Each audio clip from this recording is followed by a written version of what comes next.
Hey everybody, thanks for joining us here on Week 10's coverage of high school football here at the Skordle Paydirt Show.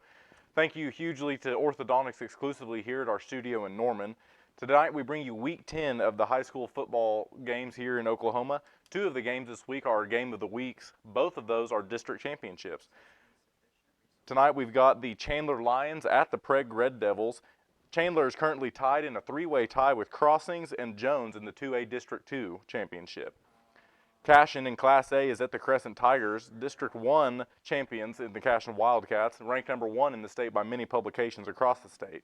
In 5A tonight, we have the Blanchard Lions at the Tuttle Tigers. The winner of that game will be the district champions in their respective districts. It's also the game of the week where Todd Miller is at.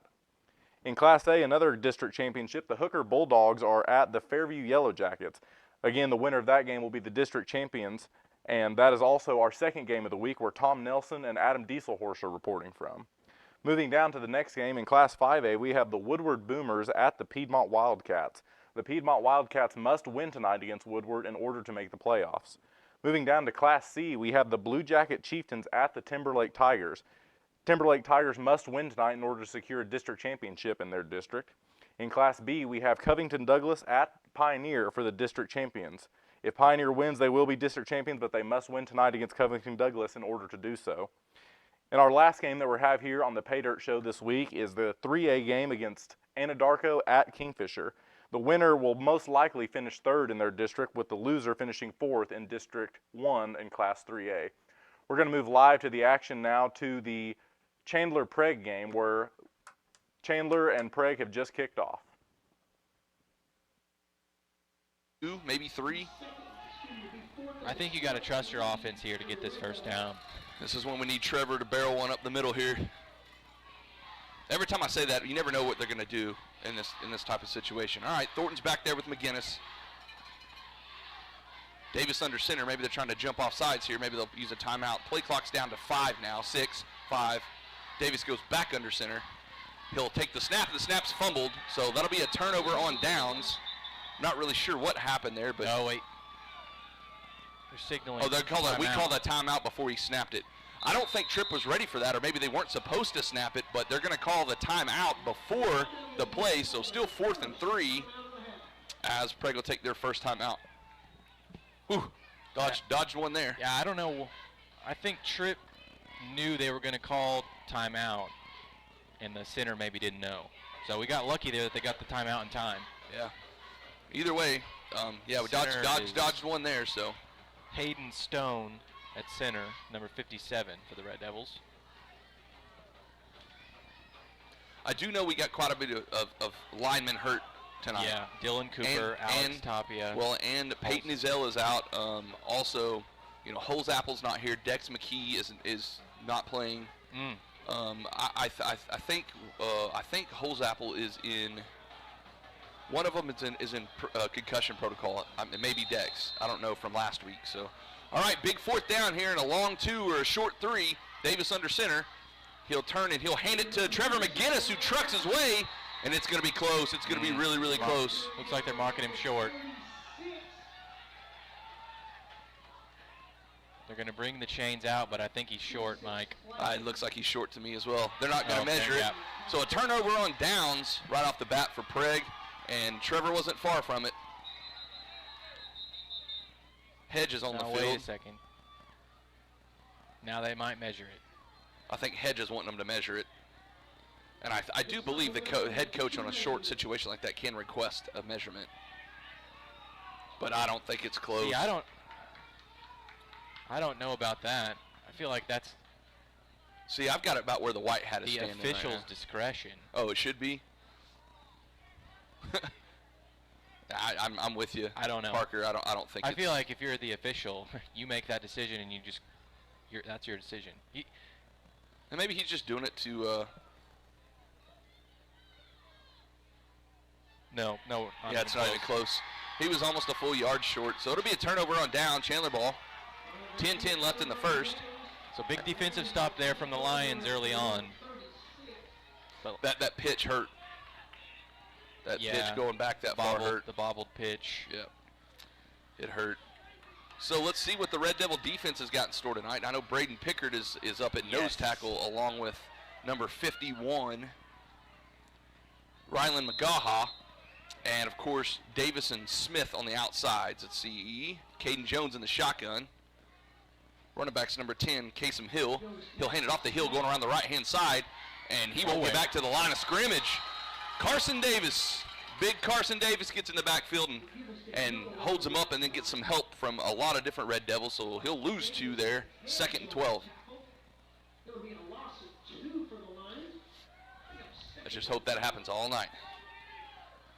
So Caden's got 4 wide receivers this time, and Hill behind him. He'll be in the shotgun. Hill's going to go in motion, step up to Caden's right, take the shotgun snap. He's going to throw it out to the right on a quick stop. Pass is caught by number 7, Stephen Mackey, and he'll lunge forward and get about, I don't know where they placed it, about 5, 6, 7 yards maybe? Yeah, they're going to mark it. It's going to be about 3rd and 6, 3rd and 6, or 3rd and 4, I should say. Yeah. So just a stop right. I think Aiden Ald was on defense there. And again, they're going to try to hurry here. He's got twins to the left as Jones is going to hand it off the hill, and Davis again with the big hit. No, I think that was Cooper Smith on the far end that got him. And then he'll be I was going to say, though, right before this play started, this is probably a 2 downs for Chandler as well. They're probably, they might go for this. 4th and about 2, about the same exact distance that Preg needed, maybe a little bit shorter. I don't know if we're going to see a lot of punts tonight, Mike. We're going to transition over to the Woodward Boomers at the Piedmont Wildcats. The Woodward Boomers are coached by head coach Rick Lutjen. Tonight they're wearing black, white, and gold. Piedmont Wildcats head coached by Jeff Hall. Tonight they're wearing blue, yellow, and white. Luckily, it stayed in bounds, and Piedmont was able to recover. 3 points of pressure on the ball prevents fumbles. He carried that like a loaf of bread. Here we go. Piedmont comes out, and that sophomore captain, that leader, Joshua Mars, coming out to lead his troops in the flexbone formation, lined up, now looking to get the play. Cannon Wood lining up in the backfield here. Yeah, and so I'm looking for Cannon Wood to have just a phenomenal game tonight, as well as with Mars, and finding with 2 wide receivers on this set. And the handoff is to Wood on the left side, looking for something, falls forward, gain of 4 on the play, and here we go. Cannon Wood doing what he does best, getting that yak life, and then falling forward for those extra yards. Yeah, and we've been seeing that for the last 9 games, and so why not make it an even 10 games of number 10 being able to just kind of have his way there on the offensive line. Mark, I see what you did there. You're not the best in the business for nothing. Here we go. Singles on either side in the flex bone, putting a man in motion, looking to see if they couldn't catch someone sleeping. But Woodward defensive line stays home. Mars looking to the sideline. We're going to transition to the Covington Douglas Wildcats at the Pioneer Mustangs. Covington Douglas are coached by Brooks Stevenson. The Pioneer Mustangs are coached by Coach Gus Overstreet.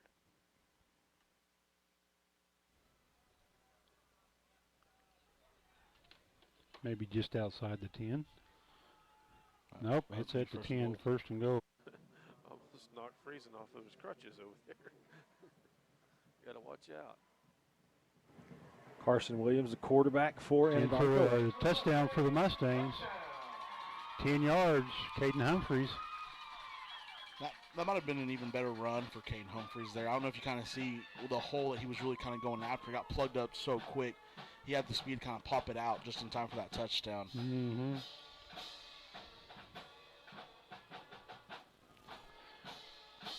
Humphreys just a junior.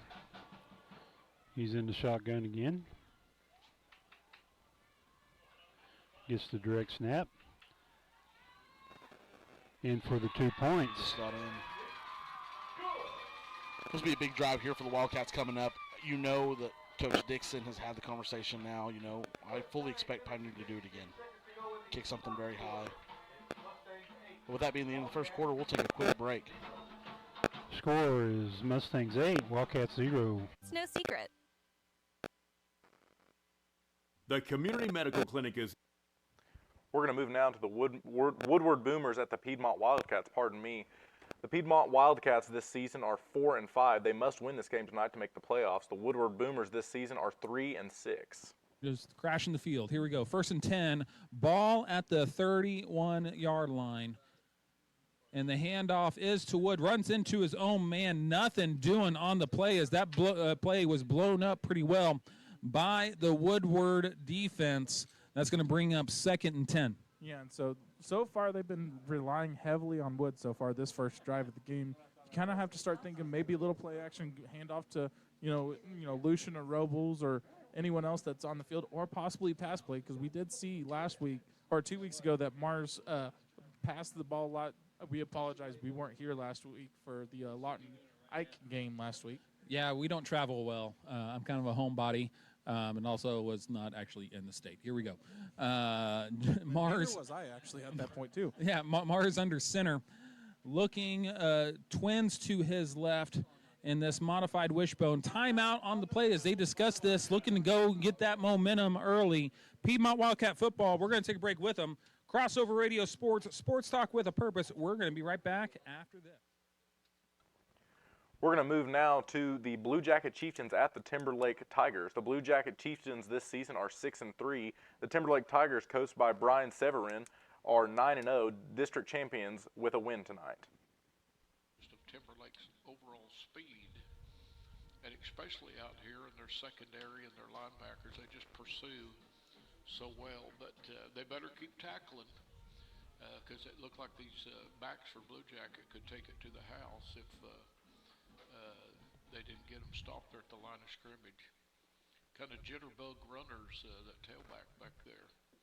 All right, here's a wing right for Blue Jacket.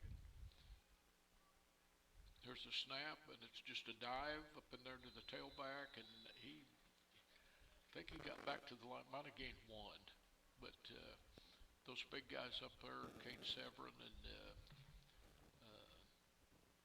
Timberlake's nose guard,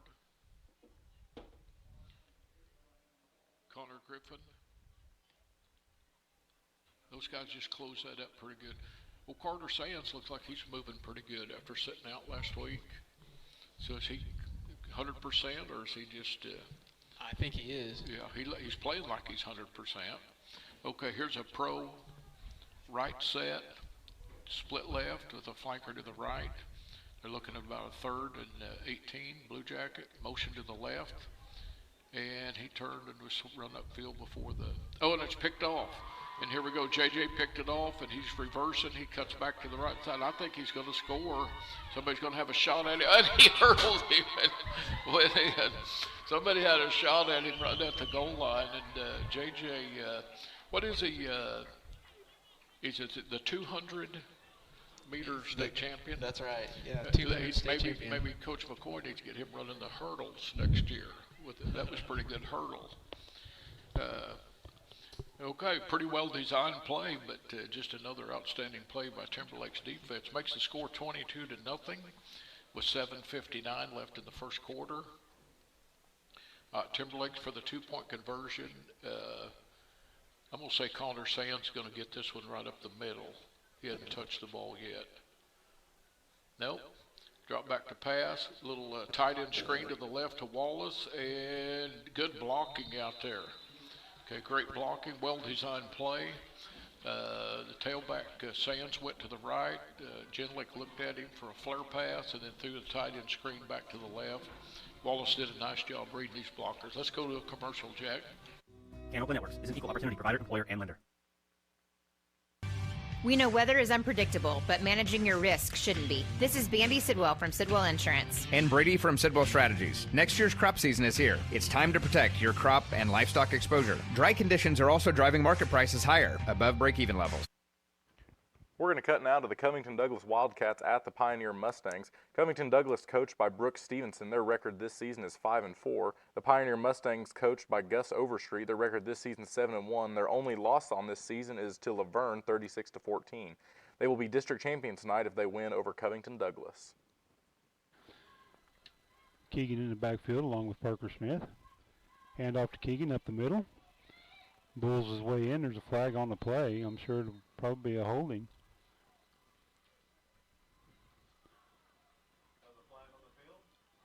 Holding is the call against the Wildcats.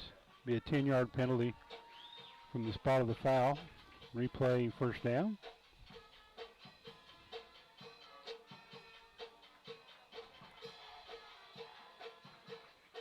Big emphasis there. You know Coach Dixon's going to have something to say Coach Kaiser, Coach Smith, Coach Dixon, big on fundamentals, keeping your hands inside on the numbers. Ball spotted on about the 17-yard line, or 23-yard line, rather. Smith gets the snap, hands off to Keegan up the middle. Bulls his way down to the 15. Brings up second down for the Wildcats. Great run there by Keegan, but we don't expect anything less than him putting his shoulders down and kind of getting through the hole there. He's like a bowling ball. Dakota Wingo on the stop. Empty backfield for Smith. Jardy split to the right. Tarango and Keegan split to the left. Tarango comes in motion. Parker Smith on the keeper up the middle, just trying to get what he can get. Gets back to the original line of scrimmage. The hole got clogged up real quick there. Kind of didn't have anywhere. Christian got too far deep there for that pitch. Yeah. Credit Robert Newberg on the stop, along with number 51, Lopez. 3rd and 11 for the Wildcats. Gavin Hooten checks in for the Wildcats. He split to the left.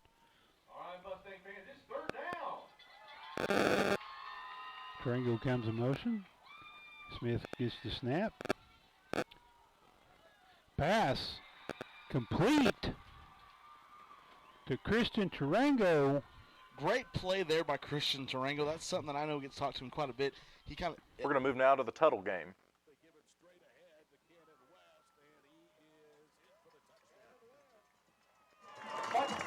Buchanan West with his 22nd rushing touchdown of the year. And we're an extra point away from a fresh start to this one with 7:54 to play in the quarter. Yeah, West just running north and south. A nice kick-out block. He went to the right of the center. Kick-out block by C.J. Connor. How good has Tuttle's offense been this year? Well, Wong about to attempt his 48th point after try of the year. Snap is back, ball is down, kick is on the way, and it is good, just inside the right upright. So Wong gets that one home. It's just over 89% on point after tries this season. 7:54 to play, first quarter in Tuttle. The Tigers and the Lions, oh my, tied at 7 on the Skordle game of the week. Why be a Ranger? At Northwestern, with small classes, you can be seen. We're going to move now to the Blue Jacket Timberlake game. The color scheme for the Blue Jacket Chieftains is blue, white, and yellow, and the color scheme for tonight's host, the Timberlake Tigers, is black and white. Timberlake just knocked him off of it and got it recovered. So Timberlake's got the ball. Looks like they're on the 20-yard line of Blue Jacket. And we're going to throw the ball, and it's deep down out here, and just barely overthrew in the corner. Had him open. Merrick Judd made a nice play or attempt for it. Just barely overthrew him. I'll tell you what, Blue Jacket secondary covers pretty good. Probably better than any team that I've seen. I mean, the guy was just like 2 steps behind. A lot of these teams we've seen have been not even in the same area code on these passes, but pretty good coverage by Blue Jacket. And here's Genlick rolling to the right and throws to the deep corner, and ball is batted down. Might have been almost intercepted over there. Okay, and that was to Merrick. So Timberlake's looking at a rare 3rd and 10. We haven't seen many of those this season. So Coach Severin gave the play, and let's see what he dials up here for 3rd and 10. Obviously, it's 4-down territory. They're not going to, I mean, they've got 2 shots to pick up this 10 yards here. Back to pass, and he. We're going to move now to one of the game of the weeks, the Blanchard Lions at the Tuttle Tigers. The Blanchard Lions color scheme for tonight is maroon, black, and white. Their record this season is 7-2. The Tuttle Tigers, coached by head coach Brad Ballard. If they win tonight, they will be district champions, and the same goes for the Blanchard Lions. Any chance for Blanchard to do another reverse like that? 7:49 to play, first quarter.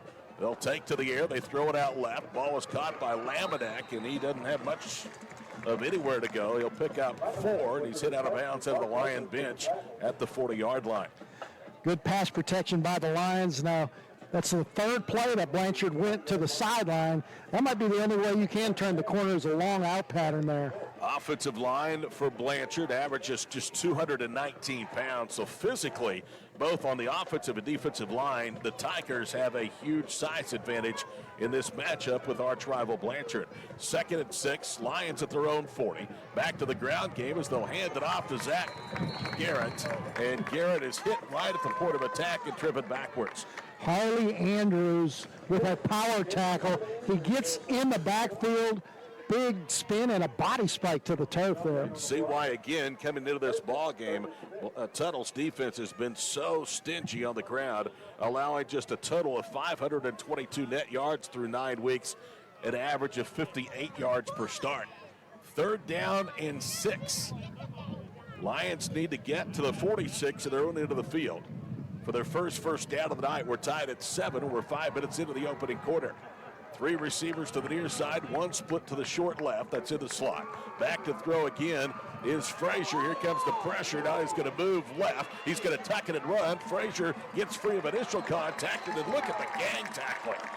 Looked like he might get to the 46, and all of a sudden he was swarmed under at the 44. So it's going to bring up 4th down and 2. Yeah, you could tell already early on in this game, Tuttle sideline to sideline. You're going to have to run north and south against them. Once again, Harley Andrews, 6'4", 245, up on the line fighting to get in, but it was actually good blocking by Landon Urack. Madrun, who fumbled the snap on the first punt attempt tonight, is back in punt formation, but this one goes over his head. He's going to have to hustle back to the 15. He's in trouble, spins away from one defender, running left, and he's going to be tackled inside the 15-yard line.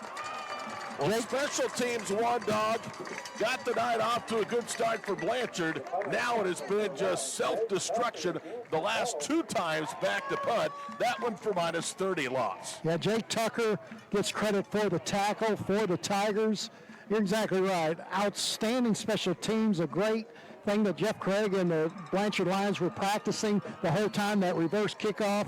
But there's something, some kind of miscommunication or just the problem with the long snapper. Point blank range again at the 14. So the last 2 Tuttle drives have started inside the red zone, and all 3 for the Tigers tonight have started to Blanchard's end of the field. Out of the Wildcat, it is Cannon West running left, not much doing. West will get to the 12. He'll pick up 2. 2nd down upcoming with under 6 minutes now to play here in the first quarter. Good job by Caden White. He was one of the Blanchard Lions to lead the point of attack to slow down that run. Big senior class. One of those honored before the ball game was Caden West for Tuttle. West is in a pistol formation behind Mason Dennis from the 12-yard line. 2nd and 8. Sweeping left is West. Breaking tackles. Still going as he keeps those big legs moving. And Cannon West gets down to the 5. And now flags come in late at the end of the play. You can bet that probably won't be the first and last time that we see that tonight. Some extracurricular activity between these 2 teams. Like the blocking scheme by Brad Ballard there, all the linemen, even the right side of the line, all shift a couple spots to the left and have all the momentum going to the left. Dead ball, personal foul against Tuttle. The run ended at the 6, so the line of scrimmage will be back now at the 21-yard line after the 15-yard penalty is assessed. 5:33 to play here in the first quarter. The numbers on Cannon West, 143 carries coming in. He needed 118 for 1,000. He now has reached Paydirt for a 22nd time. His longest run has been 53. His longest play through the pass game has been 20. He has 6 receptions of the season, so Cannon West is the ultimate weapon in the backfield. Good size, 5'9", 195. The line of scrimmage back at the 21. That will bring up 2nd down and 17 for Tuttle. Pistol formation, wide receivers left and right. Dennis back to throw, pocket holds, throws deep over the middle, and nobody is home. As he was looking for the tight end, Tyler McCarthy, 6'7", 240 pounds, and a senior. They use McCarthy a lot. He's had 11 catches and a touchdown this year, and yardage totaling nearly 150. McCarthy was double covered that time, bracketed by Jackson Laminack and Gabe Barris. Nathan Ross comes into the lineup. Mason Stokes returns for Tuttle. Tigers need to get to the 4-yard line of Blanchard to keep a touchdown hopeful drive going. Right now, this would be a 38-yard field goal for Wong if they don't pick up another yard. 3rd and 17 of the 21. Fake handoff. Dennis drops. He lofts one over the middle, looking in traffic, and the ball is intercepted to the end zone. Correction, it was. We're going to leave the Tuttle-Blanchard game. We're going to move now to the Chandler Lions at the Prague Red Devils. The Chandler Lions are coached by head coach Jack Gray. Their record this season is 6-3. They are also in a 3-way tie in their district with Crossings and Jones, and that is in District 2 of 2A. The Prague Red Devils are coached by head coach Mike Hedge. Their record this season is 7-1. Not the time to hold the playbook closed. I'd whip out everything I had. So Davis in the shotgun. He's going to run to his right, looking to keep it. He's got a pitch man called, and they're going to get him down for a loss of about 5 yards to about the 35, and that's going to be 4th and about 14 coming up. Like I said, whether it's number 3, Jaron Greenfield, or number 6, Braden Nation, or number 10, Caden Jones, that outside stuff, they are keyed in on Tripp. They are not going to let him beat them tonight. So Caden Jones and Hill will be back to receive. We're going to move now to the Blue Jacket Chieftains at the Timberlake Tigers. See if they can pick up the first down. Number 10 goes in motion to the left. Quarterback drops back and throws the bomb down the field, and Merritt picks it off. That was Atkinson with the Atkinson picks it off, yeah. Nice play. That little kid's a pretty good athlete, isn't he? Yeah, that he the is. The kid that pole vaults? Yes, it is. Yeah, nice play. They just tried to get behind Timberlake, and Atkinson gets back there and makes a nice interception, Jaden Atkinson. So Timberlake will have their 5th offensive possession, 2:13 left in the first quarter. And let's see what Coach Severin comes up with here. Hand off there to Carter Sands, and he's going to score. He's going to score just one play, and he's going to take it for about 70-some yards. And nice run, nice blocking again. The Timberlake offensive line just like you draw them up. We're going to move now to the Cashin Wildcats at the Crescent Tigers. The Cashin Wildcats are coached by head coach Lynn Shackelford. Tonight they will be sporting maroon black on black. Their record this season is 8-1. They're ranked number 1 in the state by many publications, and they are currently district champions. The Crescent Tigers, coached by head coach Jeremy Fisher. Tonight they wear orange, black, and white. Their record this season is 3-6. www.mycsb.com. Community State Bank. Small town banking. The way it should be. Member FDIC. We're going to change it up now. We're going to go right back over to the Woodward Boomers at the Piedmont Wildcats. Needs a yard for the first down. And I'm noticing something. I'm going to bring it up if he does it again. Pope on the when he rolls out to pass. Just let's keep that in our back pocket for the time being. 30 seconds left in the first quarter. Piedmont up 7-0. Have to have a play here. The play clock is about 2 seconds faster than the actual clock. So Woodward's going to have to at least get one more pass off, or one more play off before the halftime. Pistol formation, trips to the left for Pope. That is Emery in the backfield. The handoff is to Emery, and he is swallowed up. Looks like he's short, 4th down. And that is how the quarter ends. 3-2-1, first quarter over. Here on senior night, Piedmont up 7-0 with a decision for Woodward coming up on the other side of this break. Crossover Radio Sports brings you Piedmont. We're going to go back now to the Cashin Wildcats at the Crescent Tigers, where the score is currently 7-0, Cashin Wildcats in the first half. In those passing situations, letting guys like Jackson Vandriff just unleashed when he knows, what's coming. I mean, he knows they're going to drop back, they're going to throw the ball, and he's bearing down. He's going to go get a sack, which is what he did there. So it's going to be tough hay for Crescent throughout this game in 3rd and 4th and long. So Cashin Wildcats will take over right outside the 35-yard line, 1st and 10. Ben Harmon and the gang with their second possession. They scored on their first one going 80 yards with a Nick Nababi 2-yard run. Nababi to the right of Harmon. He'll get the ball. He'll cut back looking for a lane. He's got a few. He's got a chance to get to the outside to the 50. He's got a chance if he can beat Tayon Johnson. Stiff arm still on his feet to the 10-5. Touchdown Cashin Wildcats. Nick Nabavi 65 yards. rumbling and stumbling, put another 6 on the board. Great job there by Nick. You know, I mean, we've seen him do it all season long.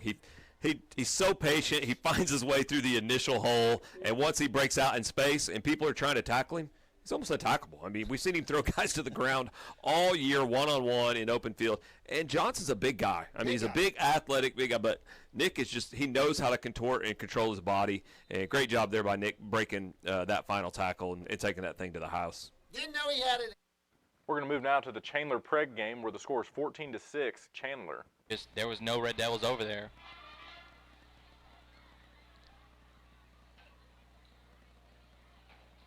He's shifty. Yeah, no, he's good. He can throw it and run it, so it appears they'll go for 2 again, Chandler will. They got a big jumbo formation on the right-hand side here with Hill in the back. They'll hand it to Hill straight up the middle. This is a touchdown. And he goes pretty much untouched until after he crosses the goal line. So that'll bring the score up to 22. Well, that was just a touchdown. They didn't score. Oh, that's right. Yeah. I was thinking they scored. I'm sorry. So that would be the initial touchdown, and I don't know why I thought they scored that. We're going to switch back over to one of the Skordle games of the week, the Blanchard Lions at the Tuttle Tigers. In almost 4 minutes of this first quarter clock. They sweep right. Coming to the near side, Zach Garrett hit at the 45 of Tuttle.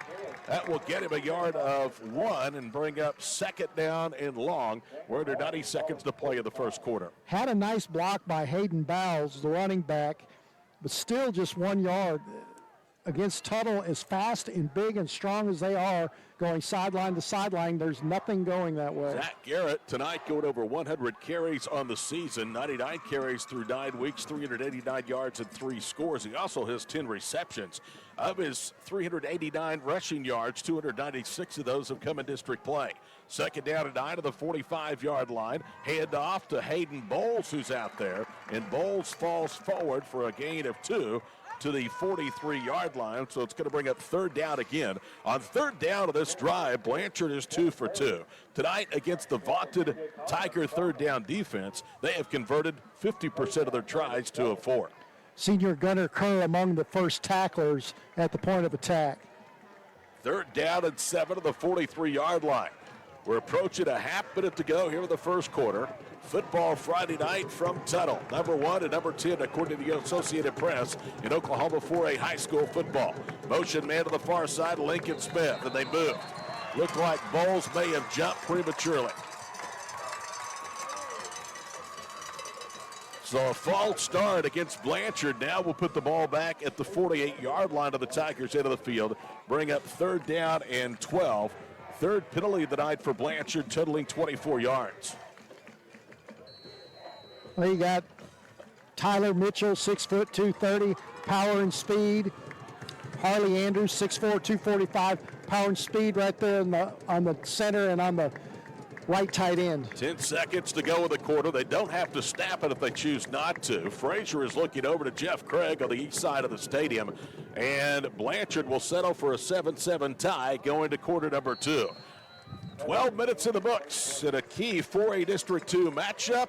Number 1 and number 10, Tuttle and Blanchard tied.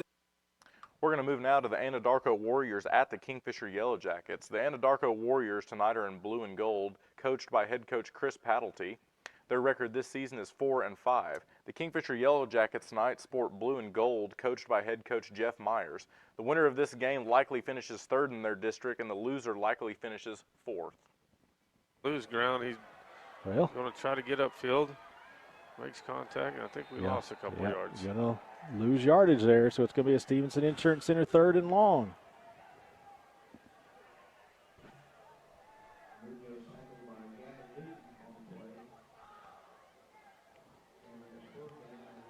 Warriors have come out and played inspired football.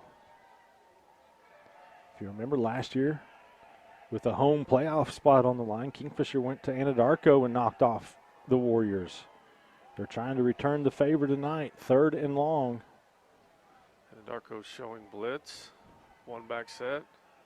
Cooper in the backfield this time, trying to pick up the blitzer, and he does. And Sternberger tries to keep from falling down. He's just going to have to run and get what he can. He won't get back to the original line of scrimmage. I think he saw Snodgrass over here break open, but just was unable to set his feet to get a pass off. So he was under pressure, and the Jackets go 3 and out.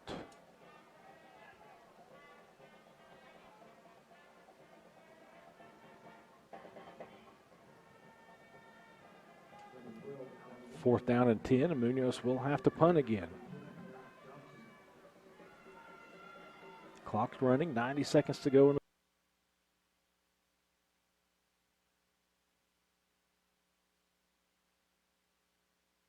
the quarter. We're going to move now to the Blue Jacket Chieftains at the Timberlake Tigers.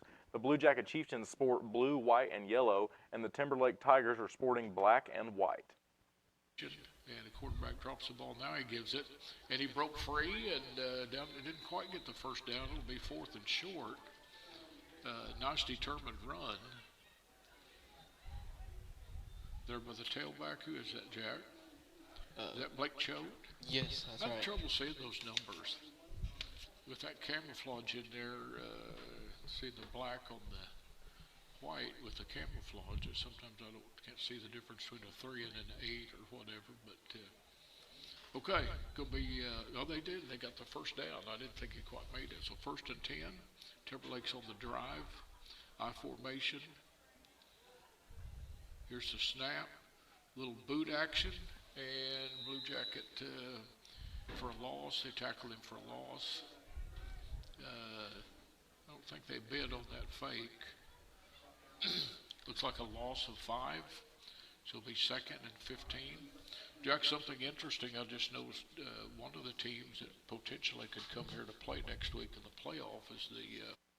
We're going to move now to the Cashion Wildcats at the Crescent Tigers, where the Wildcats currently have the ball with the score being 13-0 in the second quarter. Down and 3, 6:15 here, snap, another blitz on. Little out route, little dig there by Legas, who worked to the outside, trying to break free of Varner. Is able to fall forward, so that'll be... We'll be right back with the Cashion Wildcats. We're going to move now to the Covington Douglas at the Pioneer Pleasant game. Wildcats need a defensive performance like they did the last drive. Yeah, they kind of need to come up big, maybe a couple sacks. Yeah. Hand off to Wingo over to the left side. He's got daylight. Touchdown Mustangs. Dakota Wingo, 51 yards. I'm telling you, I've been saying it all game long. I said it last year. Dakota Wingo in open spaces is very dangerous. See how fast he is? He's fast. When he got that corner, he kind of...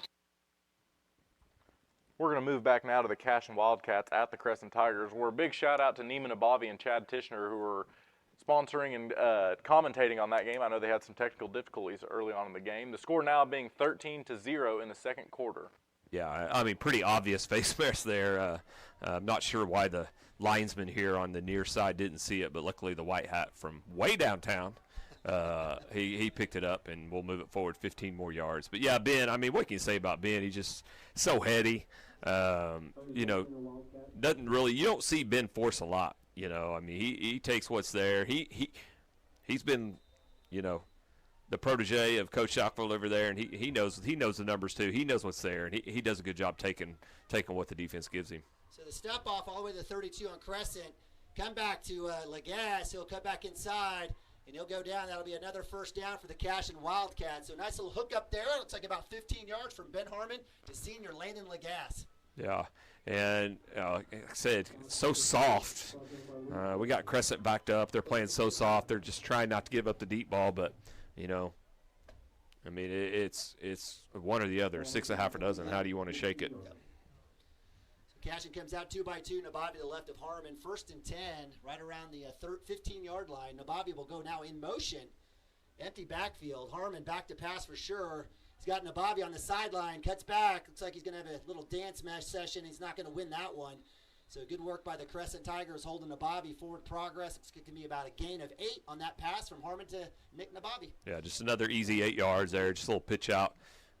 Crescent didn't really do a good job adjusting to Nick coming out of the backfield. And like I said, easy 7 or 8 yards. All All right, so a big shout out to my man Chris Gibson. Looks like he's heading home, so things a little under control. So been thinking about Joe Harmon in the corner. Lagasse with the catch, trying to get the pylon, and he does. Touchdown, Cash and Wildcats. Ben Harmon to Landon Lagasse, 9-yard hookup, and put another one on the board as the Wildcats go up. What do we got? 19 to nothing. That'd be 19. Not a very clear shot of the scoreboard from the. We're going to move now to the Woodward Boomers and the Piedmont Wildcats.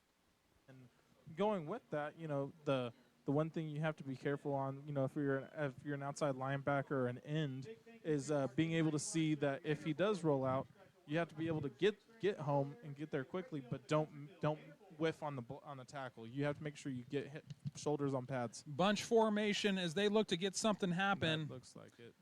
Looks like he has enough, at least for the first down. Looks like they're going to spot him short of the end zone. So here we go. It's going to be 1st and goal, 6:35 left in the half. Piedmont up 7-0 still. As they get the first down without getting the touchdown. The ball is, I mean, there's like maybe a sliver of grass between the tip of the ball and the end zone line. So we'll take it. But, you know, this is a big-time defensive stand going on right now. And let's see what they do. I mean, it's one of those things of it's time to put your best against our best. Bunched up formation as they look to probably get a quarterback sneak on this, and that's what they do. Pope just falls forward into the scrum, and there is the call of the touchdown as Pope is able to get the beard trimmings of. We're going to move now to the Blanchard Lions at the Tuttle Tigers, where Todd Miller is reporting for the Skordle Game of the Week. Ben Farrell, he wasn't going to let anybody get into the end zone on that one, up on top of the running back. The blockers in the backfield, C.J. Connor and Gunnar Kerr, both fullbacks. In the diamond, handed again to West. West banging his way behind right guard. Manages to get to the 6. It's going to bring up 3rd down and goal to go from there. They went right behind Braden Bliss, the 5'9", 230-pound senior at guard. Up front, 4 seniors and a sophomore start on the offensive line for Brad Ballard's ball club. One thing that Tuttle's doing on all these runs, the splits are very tight, very narrow. All linemen are very close to each other. Somebody from Blanchard's got to cut a wedge. 3rd down and goal to go from the 6. Fake the handoff, lob it to the end zone. It's intercepted. Right back from the 5 to the 10. Cuts right to the 15. It's Lincoln Smith, and he's off to the races. Lincoln Smith is gone. 30, 20, 15, 10, 5. Touchdown. A 99-yard return by Lincoln Smith to go along with an 86-yard kickoff return. You talk about flying. Lincoln Smith can fly. And that's one of those plays, Todd, kind of like the Super Bowl. Everybody said, why not give it to Marshawn Lynch? You went all the way up the field, and then you throw the interception at the goal line. 5th interception for Mason Dennis. A little surprised, Scott, that they elected to put the ball in the air because West had just dominated that series offensively for the Tigers. Oh, you're no doubt, Todd. I was surprised. They had those tight splits, look like a run formation. Sometimes it's good to pass, but when you're right down there inside the 5-yard line, it looked like they're going to power through the lines. Here's Anthony Terang, who just converted inside the right upright his last time up. 13-7 as we approach the midway point of the first half here at Bill Hinkle Field in Tiger Stadium in Tuttle. Snap coming back. It's high. They get it down. Terang's kick is on the way, and it is no good. I'm going to tell you, they're going to have to do something at halftime about the deep snapper. They have had horrible snaps tonight. It's resulted. We're going to transition now to the Chandler Lions at the Prague Red Devils. The Prague Red Devils are sporting red and white, while the Chandler Lions blue, red, and white. Let's see what they do here. As Hill steps up next to Jones like he's done most of the game. And Hill will get the call going left. And he's bouncing off of tacklers as the flag comes flying in. Might be holding. It's tackled by, I believe, Ryan Hedge, number 50. And I know why he had to change numbers. So I was talking to some of the guys down as the holding call against Chandler. So that'll back him up. So I figured out why Ryan switched numbers. He was 7. So due to the injuries, Parker, he's having to play on the offensive line, and I guess on the offensive line in high school football, you have to be in the 50s through the 70s. So he had to take Tapia's number to be able to play offense and defense. Because at the start of the year, when Tapia was healthy and all those other guys you mentioned earlier, Dex and Holzapple and those guys, he wasn't have to play offense. But since he's on the offensive line, he's having to wear at least 50 through 70. Yeah, and that's where we're at with the injuries. Yeah. All right, some of those guys might be healthy for the playoffs. Got a bunch set trips to the right for Caden Jones. He'll take the snap, rolling right, looking to throw. He's got plenty of time, still looking. He's got all day. Wing it down in the end zone, and it's overthrown out of the back of the end zone, intended for number 3, Greenfield. Here we go. After all that, this is another 4th and very long. Yep. So if we can stop them here and get a score going into halftime, that would be huge. Yep, because they're going to get the ball to start second half, Chandler is. So Jacob Lee, number 17 on the coverage for the Red Devils. He had him covered up pretty good. He was within a step of him the whole way, so that ball was just thrown over. Cut you off there a bit, sorry. No, you're good. Here we go, 4th and 15. Yeah, big play here for the Red Devils. 16. We got to start getting some pressure on Caden. Come on, Connor, get in there and get him. Timeout. And we'll have a timeout on the field. Chandler, I believe that's their first timeout of the half. 6 minutes left until halftime. Chandler on top of Prague, 20-6.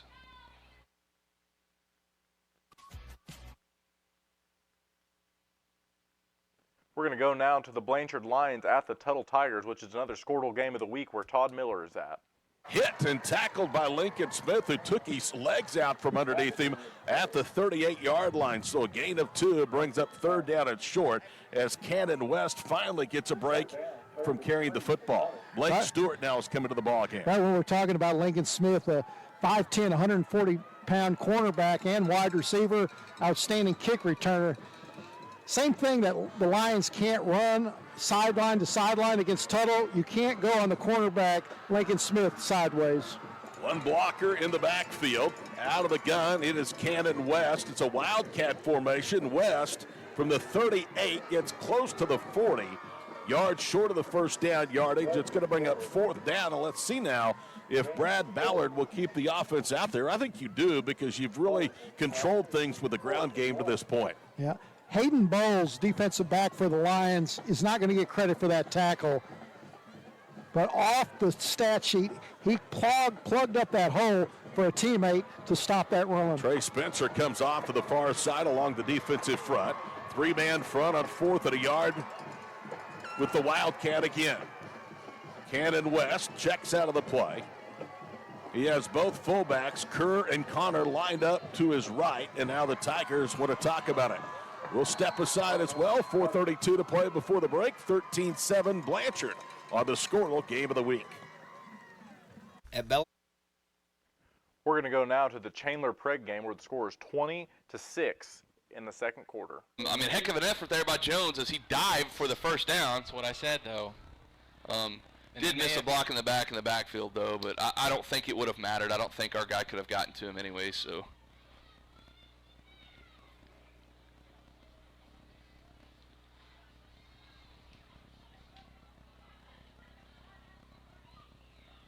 They're measuring it now. You can't really see it, but we're trying to watch it. Oh, chain pull. No. First down. By the so 4th and 15. Caden does an RPO. That's just and runs for the first down. That's a winning play by Jones, by your senior quarterback. That's plays that win games. Yep, it sure is. And like I said, you can't knock him. It's a heck of an effort by him. I mean, he didn't quit the whole time. He was being drugged and leaped forward and got just enough for the first down. So Chandler will have a 1st and goal from about the 7 or 8 yard line here with 5:37 left in the half. Lions march onto the field in a bunch formation. Jones will take the shotgun snap, hands it off the hill, going over the right side, and he's tackled inside the 5 at about the 4 by Ryan Hedge. And 56, Braden Davis on the tackle. So I assume he had to change his number as well for the same reason? Correct. Yeah, 'cause he was 17. Yep.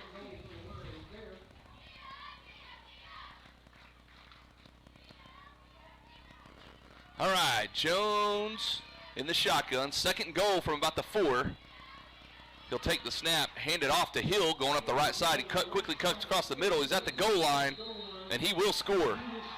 4:47 left in the first half. Chandler now leads 26-6.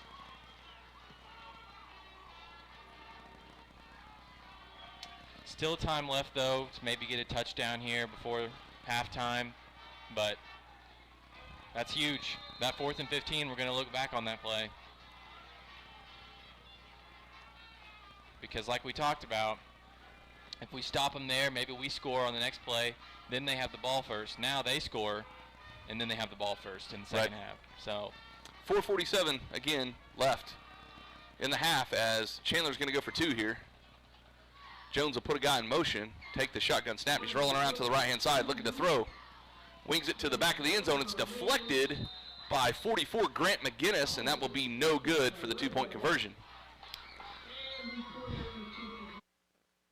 We're going to move now to the Hooker Bulldogs at the Fairview Yellow Jackets, which is the Skordle game of the week. Tom Nelson and Adam Dieselhorst are there.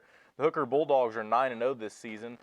Also, the Fairview Yellow Jackets also 9-0 this season. The winner of this game will be district champions, with the loser of this game being second place in their district.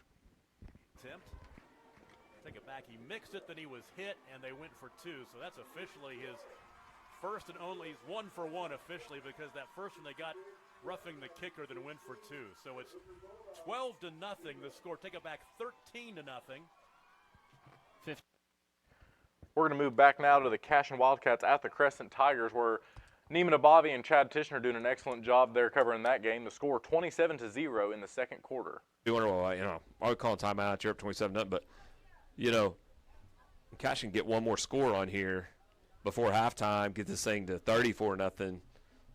Cashin can start thinking about, all right, let's get some kids off the field. Let's get some of these younger guys in, and let's start getting ready for next week. Yep, amen.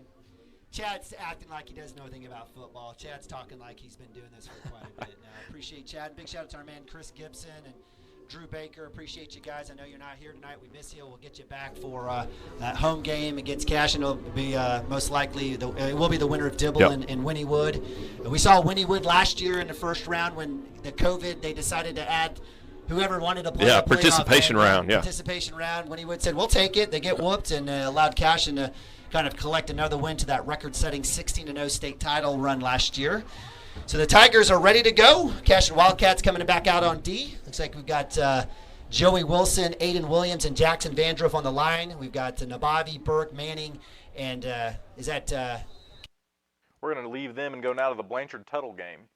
For Bryson Frazier, who drops inside the 10, zings it over the middle. The ball was incomplete. It hit the hands of Bryson Carter. It would have been a first down catch at the 33. That's a good throw that, unfortunately, the incompleted pass goes against the quarterback. And Major Sharp and Jake Tucker had the receiver bracketed. We're close in coverage, but as you said, Todd, that was a good pass. If you're just joining, maybe wondering where Blanchard's sophomore signal caller is, Carson Cooksey, he is out. In fact, he's in street clothes on crutches with what looks to be a right ankle or right foot injury. We saw him out of the field before the ball game. That's a big loss. 22 touchdown passes and over 1,900 yards passing, plus nearly 150 yards rushing.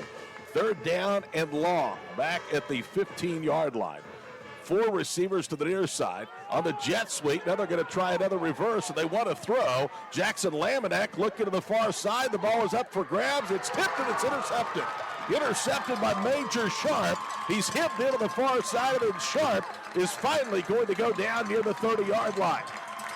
The ball hit the intended receiver's hands. That was the quarterback, Bryson Frazier. It flooded up in the air, and Major Sharp was Johnny on the spot. We're going to move now to the Cashin Wildcats at the Crescent Tigers. He's bowling his head forward. That time he gets nowhere. As looks like Mason Manning, and that may have been Bryce Burke on the ground that slowed that down as well. But it is enough for the first down. Yeah, gets first down, stops the clock there. So 1st and 10, 50 seconds on the clock. Ball at the 10. Or actually, I apologize, at the 15. So first down will be at the 5 if they can get it there. Varner under center here. I formation. Tayon Johnson doing a little Bo Jackson action here. Gives inside. Fullback. Nowhere to go. Aiden Williams credit there as Tanner Rice was trying to get that fullback dive. Nowhere Chris to go. is going to have to call timeout here. Clock's still running. I'm amazed they haven't called timeout. And Jay, he will call it there. So J.L. Fisher will call a timeout. That will stop the clock with 27 seconds And we'll leave it here. So from a standpoint, I think we got some scores if you want to get some scores. So second quarter, the big one up in the Northwest District A1, the district championship, Hooker at Fairview, and it's like second. Speaking of the Devil, we're going to move now to the Hooker Bulldogs at the Fairview Yellow Jackets, the Skordle game of the week, where Tom Nelson and Adam Dieselhorst are. Now tackle behind the line of scrimmage. Absolutely nothing doing. On the carry by Cleet Martins, a loss of 1. That was a heck of a play by Sawyer Hutchison there. He read the screen and stayed home and let him catch it and tackled him for about a 1.5 yard loss. Big play. So second down and 11. Left side open, but the pass is over the head and off the fingertips. Incomplete. Just beyond the stick. That pass was intended for Braxton Burge. That'll bring up third down and 11. Great night for high school football. Temperature about, 55 degrees by now. Beautiful, not a whole lot of breeze. It's third down and 11. Gavin Parker wants to throw. Now he's chased. Now he's sacked back in the midfield stripe. First one to get there was Austin Hauk. We're going to move now to the Woodward Boomers at the Piedmont Wildcats. Macho, who's cut down, but not before getting the first down yardage. And interesting play call on fourth down as they go to the air. Yeah, that's whenever you have Camacho on the backfield, you only need about 1 yard, but at the same time is not on your side on this with a minute forward. So it's interesting call. I mean, clock stops. We'll be right back. We're going to move over now to the Covington Douglas at the Pioneer Pleasant game. Football, and you got playoff football just right around the corner. Yeah, it hits a little bit different. Oh yeah, it's better. Second and 10 for the Mustangs. Pitch to the running back over the right side. He's Layton Parker. 73 yards. Big play there. It kind of sprung loose. We're going to turn now real quick to the Woodward Boomers at the Piedmont Wildcats, where the score is 7-7 in the second quarter. To Woodward, 7-7 is your score. They're taking a break. We're going to take it with them. Crossover Radio Sports, Sports Talk with a Purpose. We're going to be right back after this.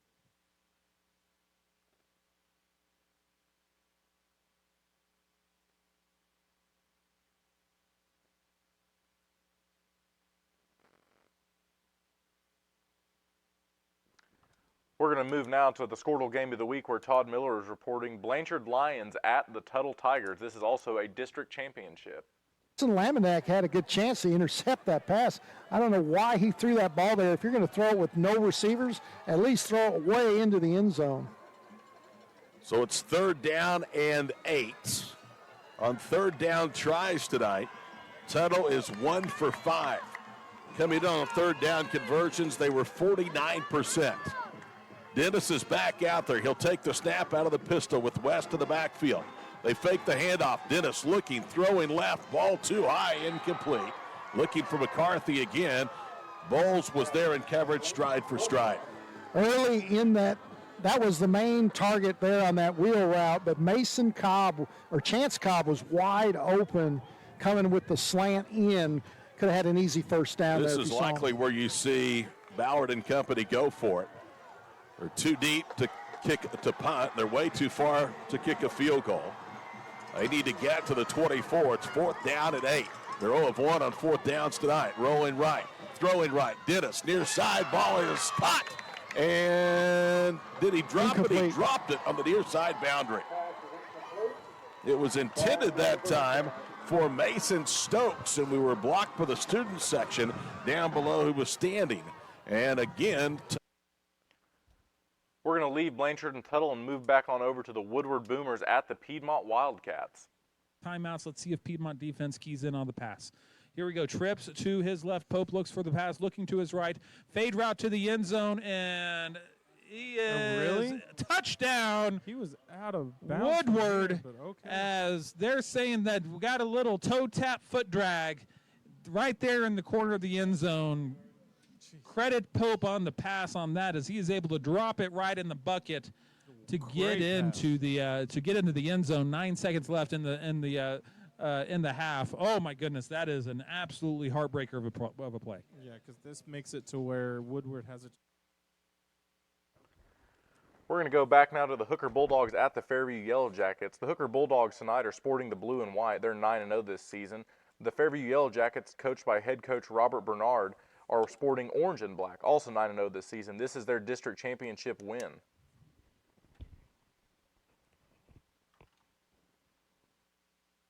"15 seconds of the play clock. Dylan Cummings was the end on the near side that was coming with the pressure. 2nd down and 7.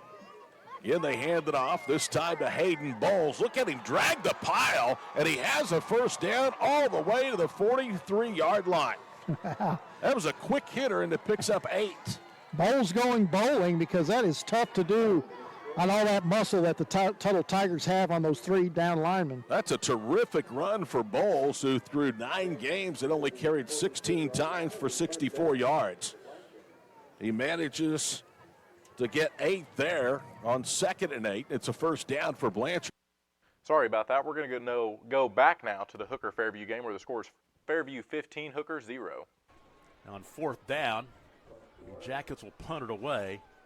Jax Bernard angles one toward the near sideline, out of bounds at about the 42-yard line. That is where the Bulldogs will take over, trailing 15-0, and they really need to make something happen here before the halftime break, as they've really struggled. A couple of turnovers. Field position's been an issue. That safety early on when they started the drive inside their own 3, about the 3-yard line. Now they've got it 1st down and 10 at the 41, and this drive will start with 1:17 to play in the first half. There's no doubt that Hooker can move the football in a hurry. Already 21 pass attempts tonight for Gavin Parker. 1st and 10 from the 41-yard line. Parker looking left. Has a man wide open across midfield. That ball's caught by Hudson Hill at the 45-yard line of Fairview. And for Hudson, his 4th catch of the night. The gain from a 41 across midfield to the 44 of Fairview. It's a 15-yard hookup. 1st down and 10. Clock with 1 minute to play in the first half. Chased and sacked from behind. There's the 2nd sack of the night.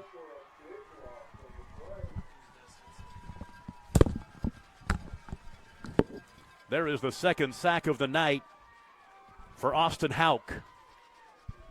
So the loss back to the 45-yard line of Hooker. That's a loss of 11. And brings up 2nd down and long.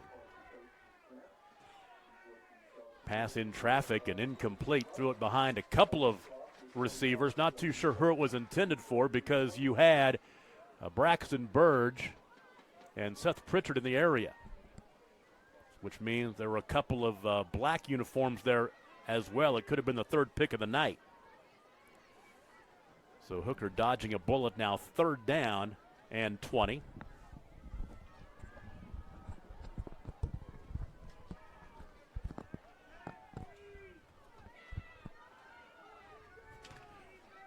.25 seconds to play in the first half. It's been all Fairview here in this one. In front of a big crowd here in Fairview tonight. Slant across the middle. The ball is caught, but nominal yardage. They needed a lot and got it to Nate Metcalf. His 14th catch of the season. Back across midfield to the 47-yard line, but only a gain of 8 when they needed 20, so it's going to be 4th down at about 12 or 13 yards. Give him a gain of 7. Metcalf's first catch of the night, and a timeout on 4th down and 14. Let's go ahead and keep it here, because we're having some audio issues now too. So if there isn't anything else that you want to have an issue with, just let me know. We got it going on up here. I guess people couldn't hear you very well, so that's why I switched headsets. So thank you, Don Ann Mendenhall, for helping. Yeah, but let us know what's going on, because a lot of times you are the listeners, the fans, the ones that tell us what's happening. This has really been a fun ball. We'll be right back with that game. We're going to move now to the Covington Douglas Wildcats at the Pioneer Mustangs. Kicker. Pass intended for, is that Tarango over there on the side? Yep. Falls incomplete. There is a flag on the play. See what the flag is on. Who are they looking at? I don't know. It's thrown close to the line of scrimmage. Maybe a holding call? Looks like it's a holding call, and they're going to decline it. That's exactly what it is. Yeah.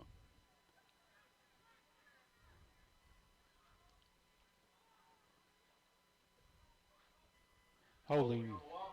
Penalties decline. Wildcats just need to play a good defense for 46 seconds to keep them out of the end zone. Ball spotted at the Wildcat 48. We're going to move now to the Anadarko Warriors at the Kingfisher Yellow Jackets. The winner of this game likely finishes third in their district, with the loser likely finishing fourth. Presented by Medic Pharmacy and Gifts of Kingfisher.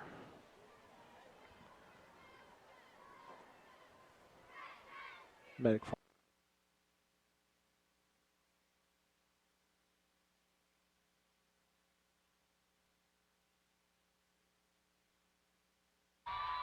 Like I said, you got to play fundamental defense.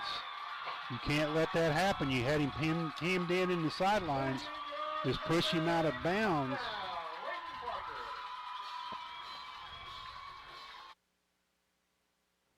We're going to move now to the Hooker Fairview game, where there's 8 seconds until halftime. And Parker has already thrown the ball 26 times tonight here in the first half. He averages 30 a game. He's up over 50 on this pace. Trying to play catch-up, down 15-0. Second down and goal from the 9-yard line. Now a timeout called by Fairview. I think that's a good timeout by Bernardum. You can't take them with you, and obviously, big stop here. This would be huge. Another big game in B1 we're keeping our eye on. We'll check the score at halftime. Is the winner of this game finishes first in the district. The loser finishes second. They both get the home game. The home game's next week. But the big game in the district is for the fourth playoff spot, and that is Merritt versus Burns Flat Dill City. Winner gets the 4th spot. The loser sees their season come to an end. So this is a big game. You're playing for the hardware, but both these teams know they'll be playing at home next week. You've got that game for the 4th spot going on at Burns Flat Dill City versus Merritt. We're going to get you a score on that a little later on. Moreland, who has lost only 2 losses this season to these two teams, Hooker and Fairview, they're locked into that 3 spot. No matter what happens tonight, they're on the road at Sayre. So this district has been a lot of fun this year with 3 really good teams. Burns Flat Dill City's pretty good as well. They're just in a situation, they're in a really, really tough district. Well, this will be a big stop for Fairview, obviously, and vice versa. I mean, if Hooker can get points on the board before the half, and then, obviously Fairview needs to get a stop here if they can. 8 seconds to play in the first half. From the 9-yard line. Back corner fade, touchdown. That's Hudson Hill. That's his favorite target. And Hudson Hill reels it in. It is his 65th catch of the season, his 18th for a touchdown. And that's a huge drive to end the first half by Hooker. With 3 seconds to play in the first half, it's 15-6. Well, and I mean, that's just fortune's right there defensively. That's just a heck of a throw by the quarterback there and a heck of a catch. That back shoulder play is probably one of the harder plays to defend in any football, especially at the high school level.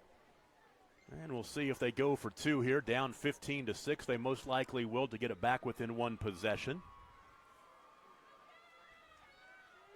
That was a 6-play drive. It started with 1:17 to play in the first half. They'll go for 2. Parker, across the middle. Oh, the pass dropped in the end zone. And we'll take a break and be right back. That pass was dropped by Cleeton Martins, the freshman. Shall we keep it here, or shall we go and just keep rolling with it? That is just fine. I'm worried if I touch too many buttons, Tom, that something else may go wrong. So let's just stay here for a little bit while things are working. How about that? That is a 6-play drive. 6-play drive, 59 yards. As I do the math, as I normally do this during the break, but we'll just go ahead and take care of it right here. We're going to leave Adam Dieselhorse and Tom Nelson with the Skordle game of the week at the Hooker Bulldogs Fairview Yellow Jackets, and we're going to move now to the Chandler Preg game where it's 34-6 in the second quarter. For Preg, as Chandler comes out, again, like I said earlier, firing on all cylinders, and the score is 34-6. So we'll leave it running, let the band play a little bit. We'll be back in about 20 minutes, guys. I'll try to leave my mic on so maybe you can hear him.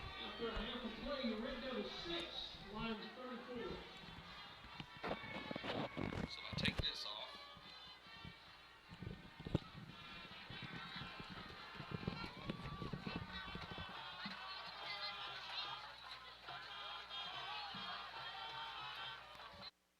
We're going to move now to the Anadarko Warriors at the Kingfisher Yellow Jackets. Got Dave Slazicki's watching. He's at Fort Sill.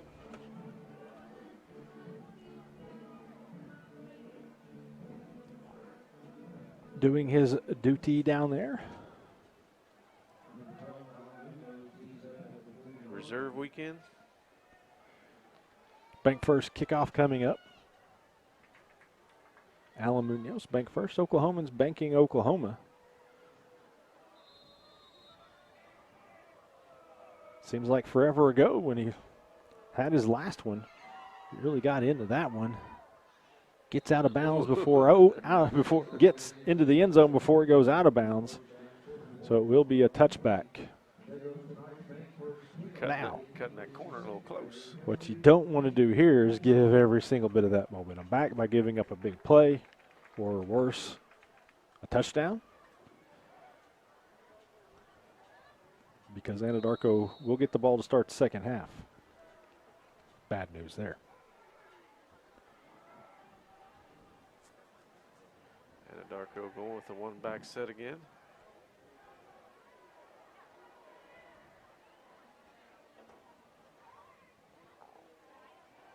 Camp gets it. It's going to get about 5, maybe 4, provided they don't call a timeout, and they will not. That's going to do it for the first half. Jackson pointing towards the locker rooms. Well, Kingfisher had a spark here and a spark there, but there was a lot of fire by Anadarko all around those. It's Warriors 38, Kingfisher 14. We're going to take a timeout here, come back with the Mercy High.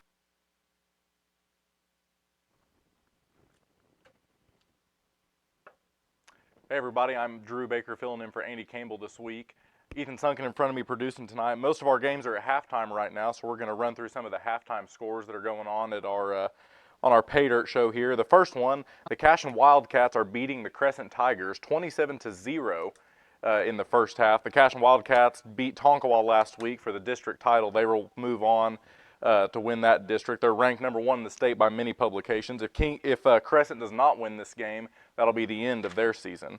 The next game we're going to look at is the Chandler Lions at the Preg Red Devils. The score to that game at halftime was 34-6 Chandler. Chandler is currently in a 3-way tie with Crossings and Jones at 5-1 in the District 2 of Class 2A. The next game we'll look at here is Woodward Boomers at the Piedmont Wildcats. The Woodward Boomers, are winning 14-7 at half. Piedmont must win this game to make it into the playoffs. If not, that will make the end of their season as well. Moving on now to the Anadarko Warriors at the Kingfisher Yellow Jackets. The score to that game, 38-14, with Anadarko winning. The winner of this game will likely be 3rd place in that district, with the loser likely being in 4th place. The next game on the list was Covington Douglas Wildcats at the Pioneer Pleasant Mustangs. The score to that game at half was 30-16 Pioneer. Pioneer will most likely be district champions if they win over Covington Douglas tonight. Another game, the Skordle game of the week where Todd Miller is reporting, also a district championship between the Blanchard Lions at the Tuttle Tigers. The score to that game, 13-7 Blanchard at the half. As we said before, the winner of that game will most likely be district champions in that respective district. Another game, the other Skordle game of the week, where Tom Nelson and Adam Dieselhorst are reporting, the Hooker Bulldogs at the Fairview Yellow Jackets. That score at halftime is 15-6. That is also a district championship, with the winner being first placed in that district and the loser getting second. The third and final game, or the eighth and final game, is the Blue Jacket Chieftains at the Timberlake Tigers. The score to that game was 54-0. That game will not come back after halftime, as that is an 8-man game. That'll do it so far for the halftime scores. We're going to take a quick commercial break, and we'll be back with the first game with action.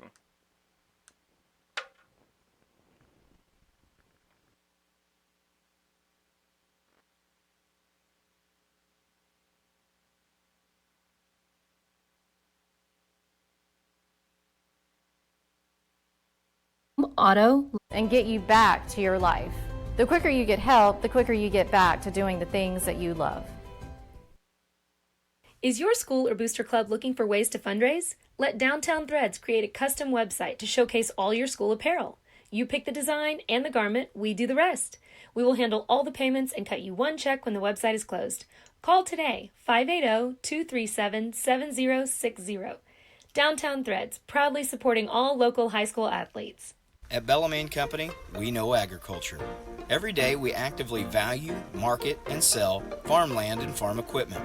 We also provide comprehensive insurance products for crops, farm equipment, and farm liability.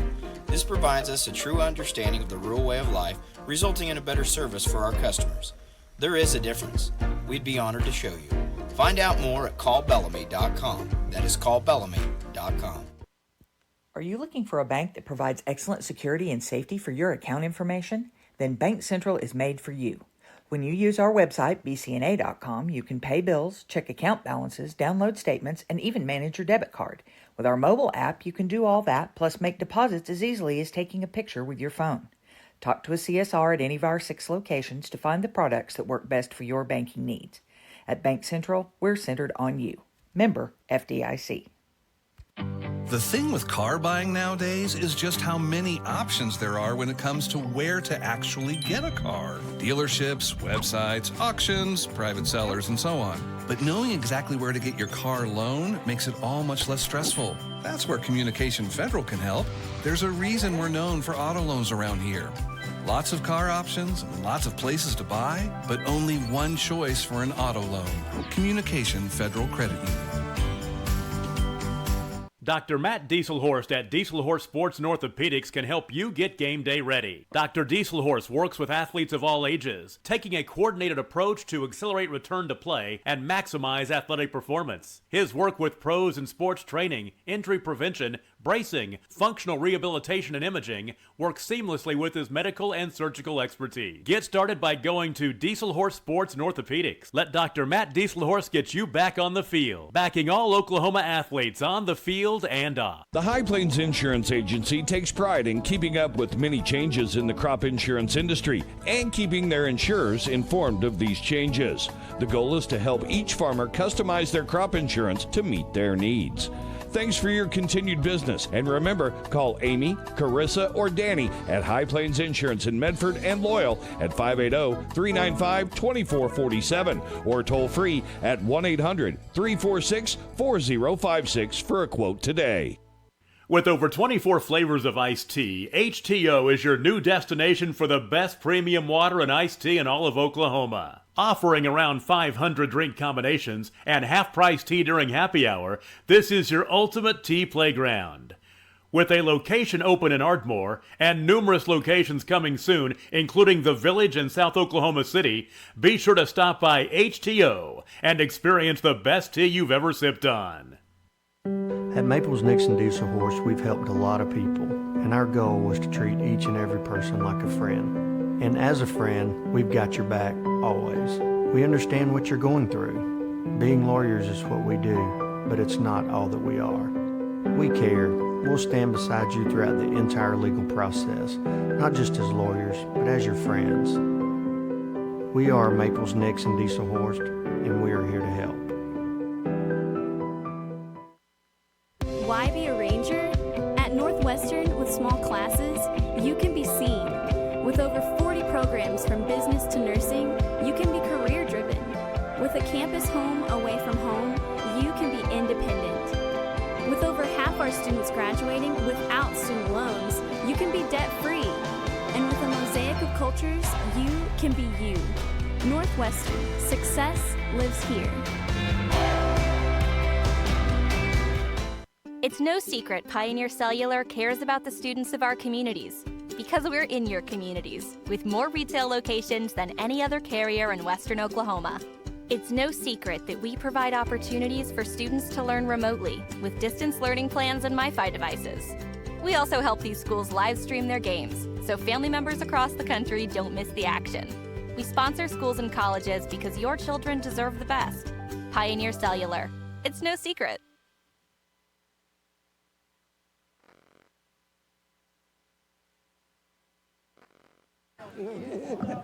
Hey, back here at Bill Hinkle Field in Tigers Stadium. On the Skordle game of the week, there you see on your screen, 10th ranked Blanchard leading top-ranked and unbeaten Tuttle at the break, 13-7. Scott, it's going to be interesting to see what adjustments the teams have made in the first half. Really, from an offensive standpoint, Tuttle just needs to finish drives. I mean, they've been very, very effective, especially with their ground game and especially with Cannon West. I think Tuttle just needs to run the ball, pound the ball, and they've done that. They've got way more yardage than what Blanchard has, and the more they run the ball, they'll get a wide open pass on some of those. But I tell you, Blanchard's secondary has a lot of speed all the way across. In the scoring of the first half, Lincoln Smith with an 86-yard kickoff return for the touchdown. West a 5-yard score, and then the difference right now is a 99-yard interception by Lincoln Smith. The kick failed. That's the difference, 13-7. If you're Blanchard, though, you have to, man, you hate to see that 6-point difference instead of a full 7. Well, I'm telling you, Jeff Craig's got some other stuff up their sleeve, so. And then after that big kickoff return to begin the game by Lincoln Smith, Tuttle elected to squib it away from Smith, and I think we'll see more of that to take that away. But that 99-yard interception return was so athletic. I mean, it's just such a game changer. You can really argue almost a 14-point swing where Tuttle's going in for 7, and you go 7 the other way. So. I know this, it's going to be doing high school football in early November with the chill in the air and with playoff positioning into the line. As I mentioned in the pregame show, a lot of teams started in August, 2-a-days for some schools in the heat and humidity with dreams of making the playoffs or winning a state championship or a district title.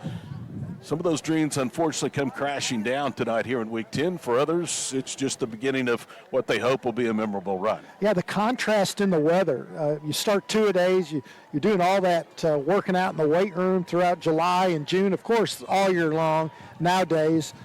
But then in August, you have those 2-a-days, and it's just absolutely brutal some days. And now it feels like we're in Lambeau Field up here, the way that wind's blowing at the top here when the sun went down. High school football coaches will tell you this all the time. You know you've had a good season when you start when it's hot and humid and you're playing when there's snow on the ground after Thanksgiving. Yeah, that's a long ways. Hopefully we got another one of these. We'll be in a booth. 13-7. We are outside, top row, home stands. But, hey, thank you to Athletic Director Brian Lester and the crew here at Tuttle for fitting us in. It's our first visit for Skordle Hill to the stadium, and there's a lot of media here tonight, as you might expect, covering Tuttle and Blanchard, a top 10 Class 4A matchup. You know, I haven't seen Brian Lester. He's basketball coach at Tuttle, was a basketball coach at Choctaw High School, my alma mater, and I graduated with his older brother, Dennis, who was a defensive end for the Choctaw Yellow Jackets. Know Brian and his wife, Stacy, very well. Their son, Tyler, played basketball at Oklahoma Baptist University. And so I've known the family for some time. Brian is an outstanding coach. He also was at Heritage Hall, I believe, for a time. That's correct. He's been around, but he has been very successful. In fact, he has one of the top players in Landry Allen coming back this season for the defending Class. As we get started back here, coming back out of halftime, we're going to move now to the Cashion Wildcats at the Crescent Tigers, where the score coming into the second half is 27-0 with Cashion receiving the ball. And then working it on from there. All right, so set to kick off is Tayon Johnson, number 5. We talked about him, the senior. He's going to boot that little toe punch. It's solid kick over Landon Lagass's head. He better go get that as it rolls right to the goal line, inches. And that'll be a touchback for the Cashion Wildcats, fortunately there. So the Cashin Wildcats will be taking over first down at the 25. Yeah, so we'll see here. You know, 20, I should. No, the 25. Yeah, Cashin 20. Yes. From every level here offensively has had success. Nick obviously running the ball. What Lane say? Nick had 7 carries, 120 yards, something like that. So very effective there. All the underneath stuff has been solid. You know, that 8 to 12 yard area is where we kind of made most of our hay, and then you get the ball in some of these guys' hands. You get it in Nick's, Landon's hands. You get it in Mason's hands, and then they make one guy miss, and here you go. So let's see what we do here to get started in the third. Harmon rolling to his left, sprint roll out. He's going to keep the ball, looking for a cut and outbound. So nice little pick up there for Ben Harmon as he gets about 5 or I'd say maybe 6. Healthy run. Good job by the Cashin Wildcats. Ben has wheels. I mean, he can run, and he's got some toughness. I absolutely love his game. Yeah, I talked to a lot of people that, outside the Cashin community about football. They'll ask me, I'll see them out, and they'll ask me on the weekends, about Cashin. I think one thing, that's probably the most understated part of our offense, is his ability to run the football. He just doesn't really have to, but, man, the guy's got wheels, and he wants to run over people. That's the crazy thing about Ben. He wants to run over you. Speaking of Harmon, finding Manning on the comeback, we've got a flag over here on this side. I have no idea what it is, but if it stands, it'll be a 15-yard reception for Manning and definitely a first down. Yeah, that's interesting. I mean, it's almost got to be on us, I think. Or illegal substitution. Yeah, no, we got illegal man downfield. Illegal man downfield. So that's interesting, as that pass literally was 1 second in Harmon's hands. It literally was a hitch route.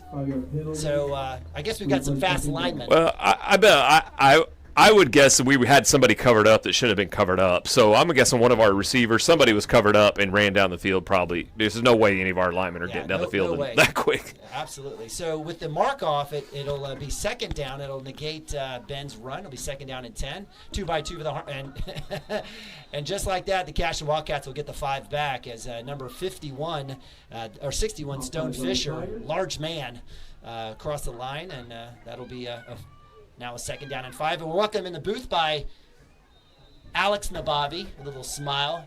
He always acts like he doesn't want to come on, but he always seems to find his way up here to the box. We're seeing Alex up here for every time I listen to, he's really good fun to listen to. So Lagasse across the middle, finding a little opening there. Easy pitch and catch for Harmon, and that'll definitely be a first down as the Cashin Wildcats get it all the way to the 41. No rush here for Shackelford in the group. As No, I mean, you would think they would want to, like I say, go down, score, take 3, 4, 5 minutes off the clock, bring the first team D out, take another 3, 4, 5 minutes off the clock, and try to ice this thing and get it to the fourth quarter. So Harmon here, looks like we've got a tight end set. Here's Van Druff is lined up to the right of Chase Ritter. The Bobby to the left, aced out up top is Manning. You can tell by his thighs. That'll be an inside slant into Lagasse. Cuts back across the logo, gets another block, looking to go. And Lagasse will find his way out of bounds, tiptoes, and that'll be another first down, another easy pitch and catch for the Cashin Wildcats. And I know as we're talking about passing, we got Alex Nabavi, OBU wide receiver, along with Caden Harrell, a former Cashin alum. I know you got to be super happy for your brother at running back, even though I know you wanted more totes at the running back position. He's smiling. Yeah, absolutely. So give me that rock. Trying to point to over there. So they had one guy over the top on Mason with 2 deep safety. They're just asking for Lagasse to be wide open across the middle of the field. Lagasse with a little reverse pass. That's a duck. Let's see what happens.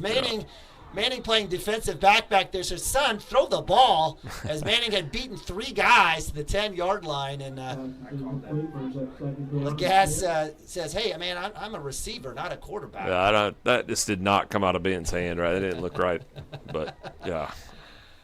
So that'll bring up second down 10. A little razzle-dazzle there for Coach Shackelford in the offense, the boys in maroon and gold. And I'll bring up again, second 10 clock stop with that incompletion. 10:45, Wildcats up 27-0 here, third quarter action. Cashin on the crescent side of the field here, working from north to south. Nabavi to the right of Harmon. We got a little H-back, cowboy back there, Jackson Vandruff. I think it's Nabavi time right here. Let's see. Nope. Harmon will roll to his right, looking for Vandruff in the rollout. He does make the catch to the 35 to the 30. Nice work there, and that's a nice little completion. We haven't called Vandruff's name a whole lot catching, but certainly looked good there in the route and the catch, and that'll be a cash and first down. Definitely another weapon. I mean, you see, love to see how he's grown his hands. He gets those hands out, finds the ball outside of his body and on the fly. Good job by Ben putting it where Jackson could catch it on the fly and not have to stop. So, man, you add 88 into the repertoire, and it's really, I don't know what you're gonna do. So the Wildcats will replace Vandruff there. He'll get a rest. Gavin Phippen, senior, will come in 2 by 2. So we've got Lagasse, Phippen up top, Manning and Gilbert down below. Looks like Coach will have to call a timeout here with actually we'll take the delay of game penalty. So it'll be 1st and 15 and no timeout. So actually, will we have a timeout? Yeah, we'll have the delay of game. I guess Coach Shack wants to save his timeouts. So the step off will be 5. That'll take it back to the 35. It'll be 1st and 15 for the Wildcats. Fresh clock, and again, it's 10:05 left here in the third quarter. And like I said, I think we've been lulling them to sleep with the pass. I think number 4 is about to carry the backpack a ways here again. We'll see what happens here. Coach definitely, he gets into his rhythm, and it's hard for him to break. So let's see. Harmon back to pass, looking left side. He's got the out to Manning, immediately hit by number 8. Breaks the tackle. Looks like he'll eventually go down. He'll take a bunch of guys. I'm not sure what happened over there on that outside. Somebody there. came. Is that Phippen? Yeah, Phippen came flying through. Oh, A lot wow. of business going on there. So Tanner Rice on the initial hit on Manning, not enough. They do gang tackle him after a gain of about 10. That'll bring it up 2nd and 5 or so, 2nd and 6 from the 25. Not sure what happened there with Phippen, and that may have been number 4 or number 10. I apologize, Ian Lewis. We're going to go now to Covington Douglas at Pioneer Pleasant, where the score is 30-16 at the start of your third quarter. He did, and also absorbed a push in the back here at the end. Definitely not what you talked about at halftime there for the Wildcats. No. First and goal for the Mustangs. Ball spotted about the 2-yard line. Humphreys in the backfield. Hand off to him, up the middle. Touchdown, Mustangs.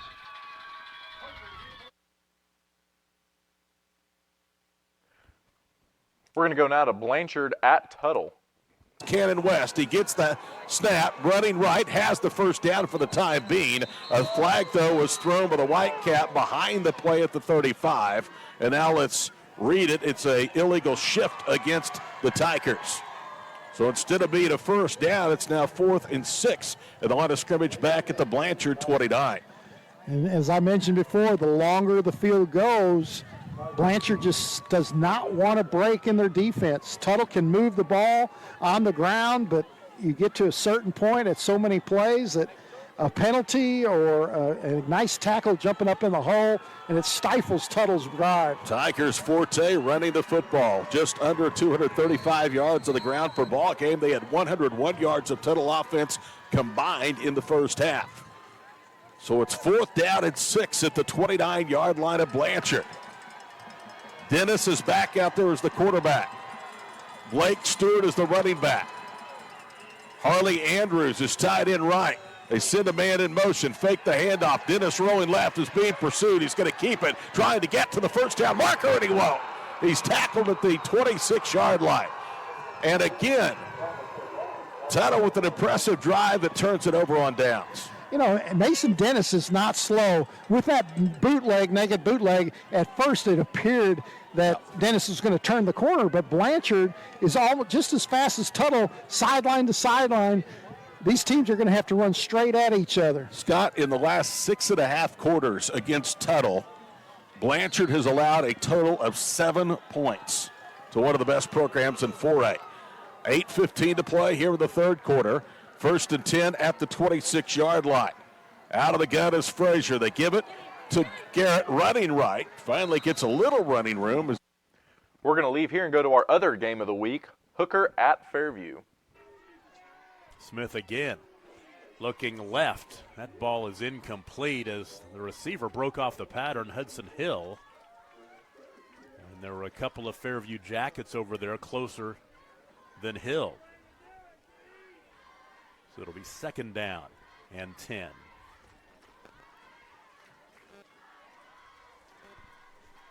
Ball resting at the 14-yard line. The score is 15-6. Boy, that safety's huge. Oh, it is. It's a one-possession game if they don't get that safety. And obviously getting the stop on the conversion, too, is really big for Fairview.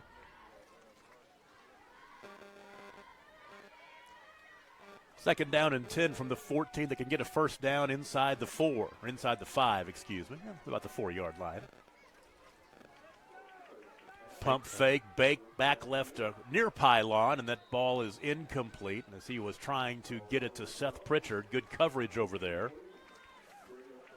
That'll bring up third down and 10. I like that play call there. They faked a little screen pass and then ran the inside guy that normally would block on that screen pass up the field. But Fairview does a good job. Fairview's running kind of almost a Tampa 2 look. It's that same kind of defense you see a lot of teams in the NFL run against Mahomes and some of those others. And it is causing the deep ball to be not as big a threat. At the end. Third down and 10 across the middle. Caught. Touchdown, Braxton Burge. That's a big opening drive to start this third quarter for Hooker. They get it back to 15-12. Well, and I was just getting ready to say, because I was rudely interrupting you, I was going to say it does. We'll be right back with Hooker and Fairview. We're going to move now to the Woodward Boomers at the Piedmont Wildcats. For Pope, single up top and Emery in the backfield. Pope looking to his right, and he unloads it before getting the sack and bobbled up at the 16-yard line is the receiver. Gain of, let's call 4 on the play to bring up third and goal from the 16. Yeah, so far starting this drive, Pope is want to hear something? He's 4 for 4 and has almost 40 yards of passing on this drive. 4s are wild. 4s are wild, I tell you.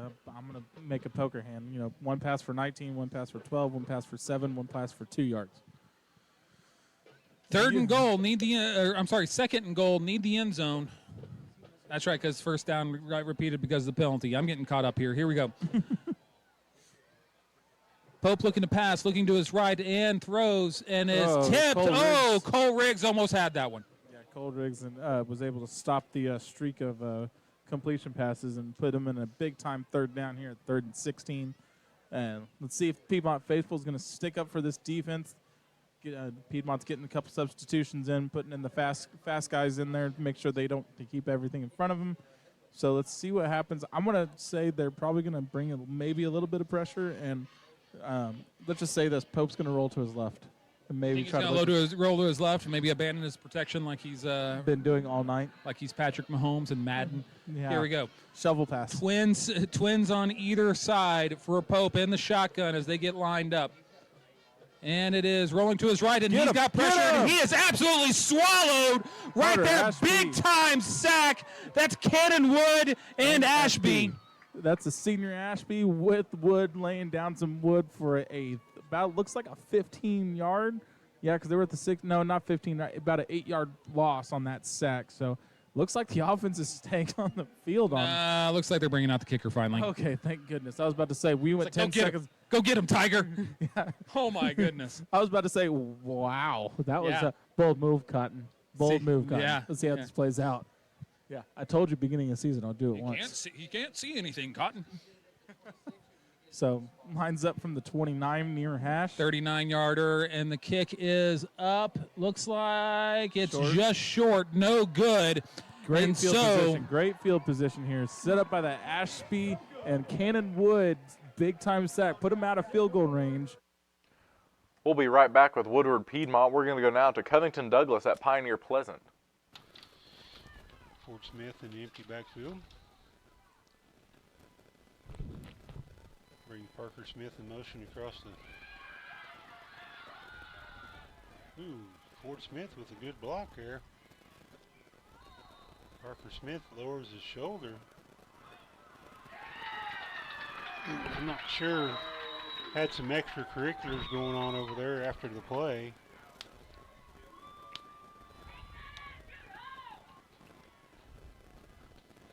Yeah, it wasn't a deal, but hey, I get there's a lot of emotion there. Yeah. You know, he kind of ran back across the field, kind of made some things happen. Which I think he got his jersey ripped. Dead ball, personal foul against the Mustangs. Whoa. Be a 15-yard penalty from the end of the run. First down for the Wildcats. Parker Smith's getting another jersey. Hey, you know what they say? The second guy that gets caught. Yeah, exactly. Oh, that's what he's calling there. What's that? Oh, okay. They're not calling that Parker had said anything. I think there was a push and shove by Pioneer. Yeah. Parker didn't touch him. Yeah. I think that's what he's calling. Coach Overstreet's getting the lowdown on what they called. Oh, and as he should, I think, in a situation like that, Coach Overstreet, I'm coming unglued too for my guy. That's the beautiful thing he does. That's what I love about both these coaching staffs. They take a lot of pride in what they do. Oh, yeah. You know, Coach Overstreet, he stands up for his boys through and through. So does Coach Kaiser, so does Coach Smith. Parker Smith's got a new number, 21. Blake Hamlet's number. Blake hasn't suited up all year, so that was a quick uniform change. Christian Tringle comes in motion. Hand off to A.J. Keegan up the middle. Gains down to about the 5-yard line. Be second down for the Wildcats. Like we've discussed before, this big drive here for the Wildcats. Yeah. Important to get 6 here. Yeah. Gavin Hooten split to the left. Christian Tringle split to the right. A.J. Keegan in the backfield. Ford Smith takes the shotgun snap. Keegan gets the handoff up the middle. There's a flag down. Now, I'll be curious to see kind of what they call here. I don't know if they're going to call a face mask or a hold on Covington. It's a hold. That's kind of what they thought. That's kind of what I thought it was going to be. Be a 10-yard penalty from the spot of the foul. Parker Smith's coming in wearing a new number, number 21. It'll be second and 15 or 16. It's for the 10-yard penalty from the spot of the foul. Ball will be spotted at about the 16-yard line, just outside the 15. So looks like second and 14.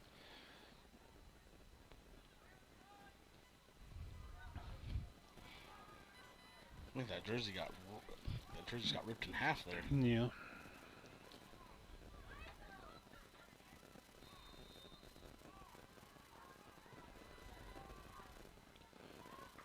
Ford Smith gets the shotgun snap. Pass complete to Parker Smith out on the right flat. Gets down to about the 12. He's got a couple yards there on the play. Yeah. Well defended there by Pioneer. Yeah. Third and long for the Wildcats.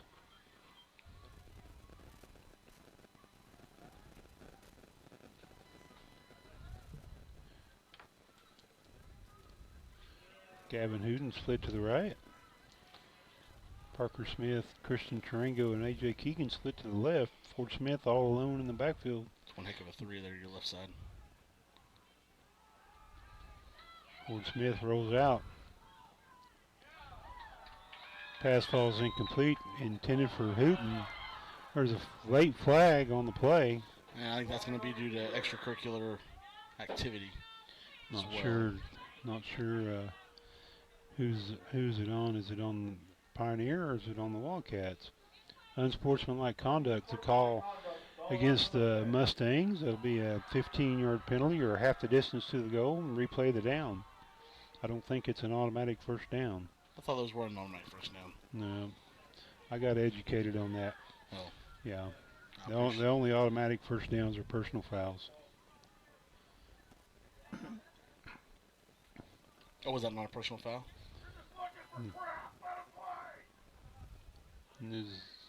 No, it wasn't. It was just unsportsmanlike conduct. I gotcha. Third down for the Wildcats. Well, I'm really glad I have you here to educate me.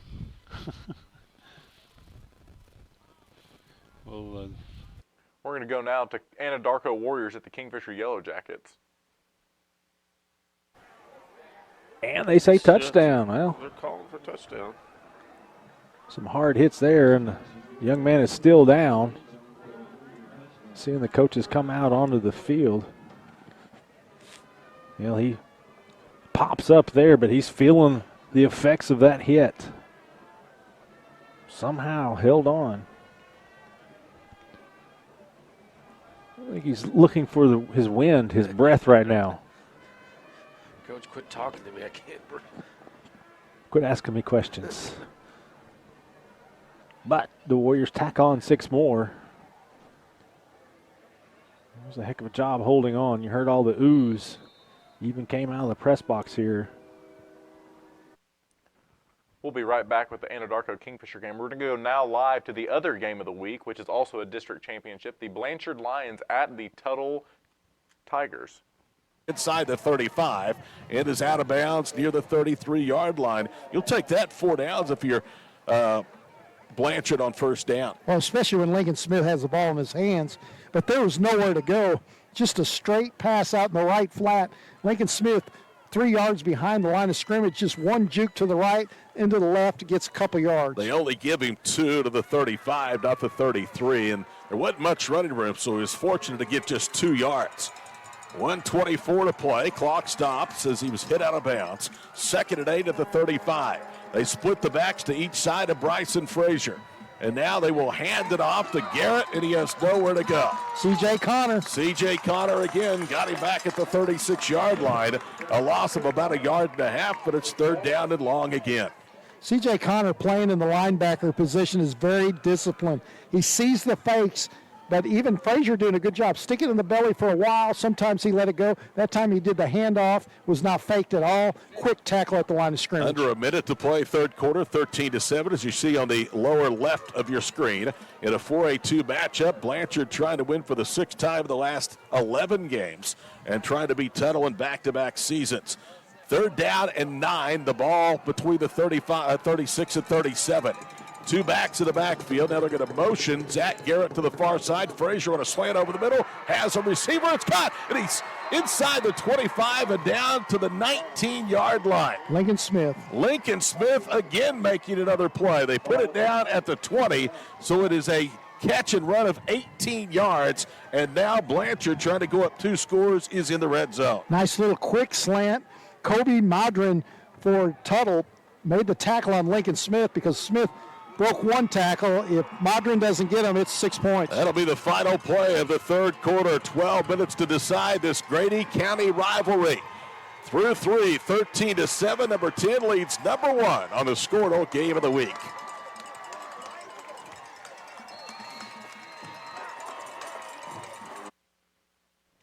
We're going to leave that game of the week and go to the other one. The Hooker Bulldogs at the Fairview Yellow Jackets, where the score is 14-15. The winner of this wins their district and will get first place in their district and receive a home playoff game next week. And measure this one. What do you think? I'm going to say he's just a hair short, but you know, I haven't been over to see Blake Carlisle lately, or Clint Sproul, both great eye doctors from Fairview. I think he's an inch short, and it is an inch. Which we need to apologize to our Game of the Week advertisers. They're not going to see their commercials on here. You're going to see a few of them, but not as many as you normally would. Unfortunately, that's because we had to switch laptops. So you're going to see some of the corner logos. We'll obviously mention our common advertisers, but we apologize. We'll get you a free game down the road. Here's 3rd down and inches. An inch or 2. Does not need much. What'd you think about my call there, Tom? Very nice. good. You're Yeah. exactly right. You got it. Eat a lot of carrots. The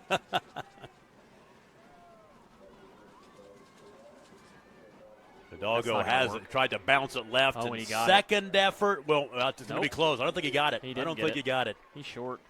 Boy, Fairview pursued well. His offensive lineman was about to do a little Caleb Williams play, but maybe he didn't realize he was across the line of scrimmage, so that would have been illegal. But this is a huge play here. It's 4th down and 1. And with the momentum that Hooker has, I mean, a stop here by Fairview would be just massive.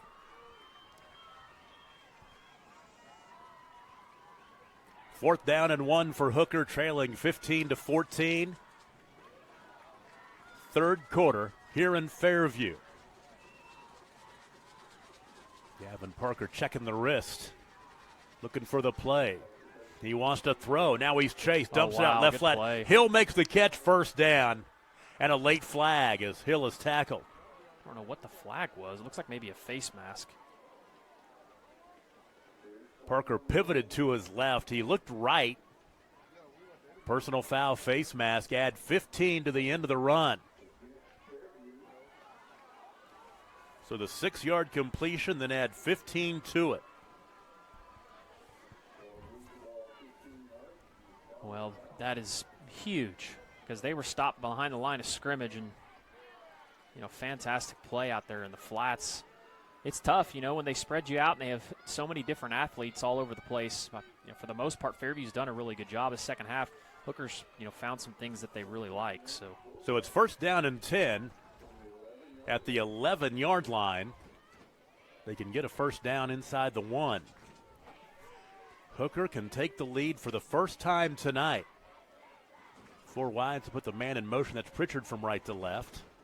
And they'll hand off. That's trying to find some running room for Connor Hidalgo. Not much there.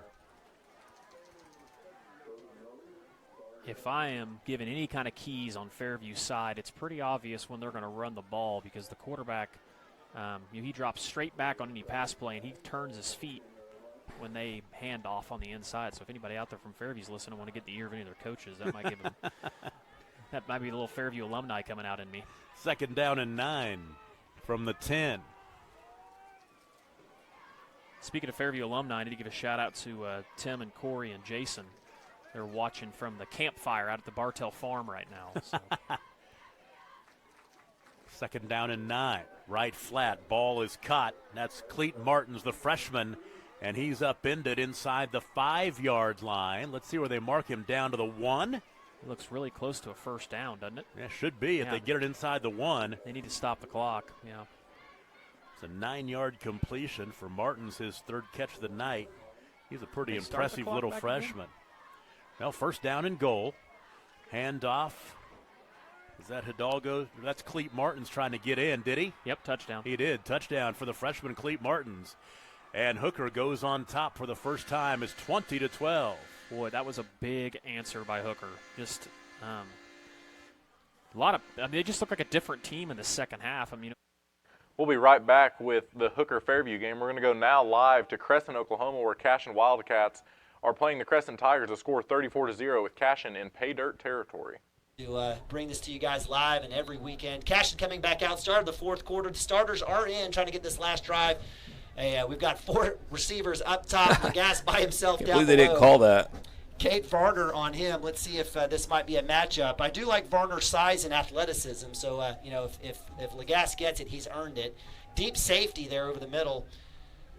Harmon back to pass. 3-man rush across the middle, tipped up in the air, in and out of a couple of hands. Crescent Tigers, Mason Manning had a chance. That'll fall incomplete, luckily, and that'll bring up second down and long for the Wildcats. That's a really tight window. Ben tried to sneak it in there. They're in that kind of soft, zone, and there's a gap there in between those levels, and Mason was in it, but fitting that ball through those 2 levels that's tough, and it was close, but just got tipped there by that linebacker, and then went to tip drill city at that point.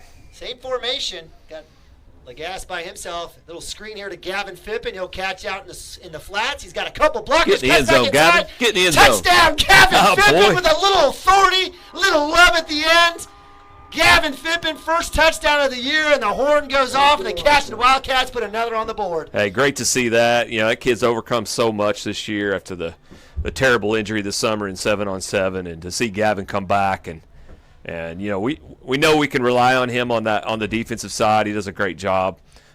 Just a solid cover guy, and that's how deep this team is, though, Nima. We've seen it for for 3-4 years now. Is we got guys like Gavin who might touch the ball a couple times a game that probably put up huge numbers at a lot of other programs. So just another testament to the Cashin program, its depth, and great to see Gavin get in the end zone. Jerry on for the kick. It's up. Get through. Yes, ma'am. No. Little left.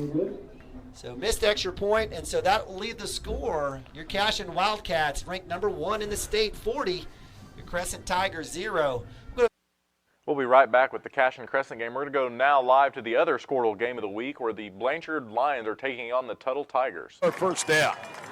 It seems like that terrific reception by Nathan Ross has again lit a spur underneath the saddle of the Tiger offense. And I think that Tuttle can go to that little pass play again up the left sideline because of the successful running of West, because Blanchard is pulling up all their linebackers to play the run. 8:45 and counting to play in the football game. A good one is expected tonight. Number 1 trailing number 10.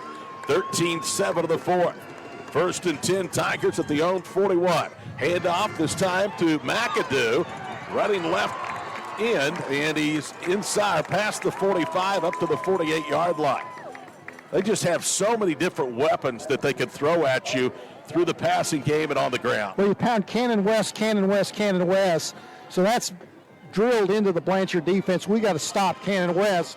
And then you give it to somebody else who's lined up on the right side, coming back all the way across to the left side. Nice mixture of plays. Full house look in the backfield after a gain of 7. They hand it to West again. He's hit, angles left. It is out of bounds in Lion territory at the 47. Another first down, their third of this drive.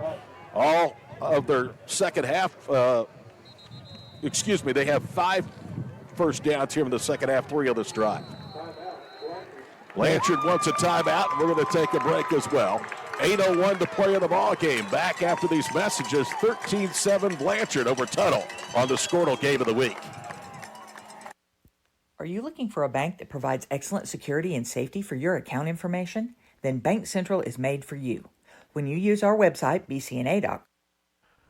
We'll leave one game of the week and go to the other. We're going now to the Hooker Bulldogs at the Fairview Yellow Jackets, where the score is 20-15. This also being a district game for the winner and the loser, both receiving home games next week. But the big struggle here is which team has to travel in the second round. Team you're playing is, obviously in this scenario equal to you. You get a lot more cramps and maybe a handful more. Yeah, their closest win of the season was a win at Alva, 26-19. They've beaten Hobart 48-15. Chisholm, a game we broadcast, 43-0. Then Sayre 41-7. Thomas 53-13. Burns Flat Dill City beat them 34-8. Texoma 47-13. At Moreland, that big matchup of a couple of undefeated squads 3 weeks ago, they win that game 42-20. That's really when I realized how good this Fairview team could be. They beat after Merritt. You picked against them. I did, yes. After and then bring that up. Thank Sorry. you so much. And then Merritt beat them 44-20 last week. So this has been a team. And you look at last couple of Fairview teams that have been really good this year and go back to 2018. They've had to grow. They've been young. They've struggled. Yeah. I mean, Fairview a year ago, they were 3-8. These kids. Well, the team they had that made the semifinals a few years ago had one of the better quarterbacks that I've seen in Class A in a while. That kid was an absolute stud. And best of luck to that Fairview player. We're going to leave that game of the week and go now to the Covington-Douglas game at Pioneer Pleasant Vale. We're really quick. Right. Gotta. All it takes is a turnover and a scoop and score, and you're right back in the thick of it. Yeah, and if you can stop here, that's huge. But you can't give them free yardage. Parker in the eye. Hand off to the Wingo right up the middle. And that is a big boy running the football right there. Yeah, he keeps his balance. Goes for 34 yards.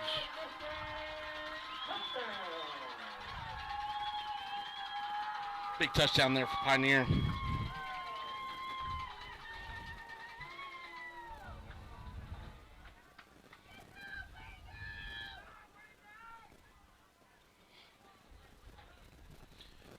Mustangs will go for 2.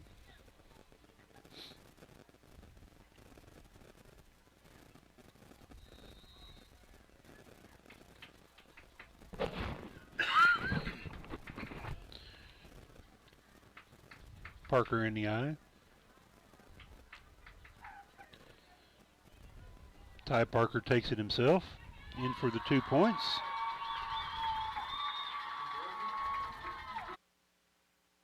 We're going to leave Covington-Douglas, and we're going to go now to the other game of the week, the Hooker Bulldogs at the Fairview Yellow Jackets, where the score is 20-15 with 2 minutes remaining in the third quarter. Take it back to junior Lawson Lynch. Really big hit. And no gain on the play, and Bernard paid for that one. That's a situation where Dad's going to show him tomorrow on film. Son, this is where you run the ball out of bounds. Don't tiptoe along the sideline. Here's 3rd down and 10.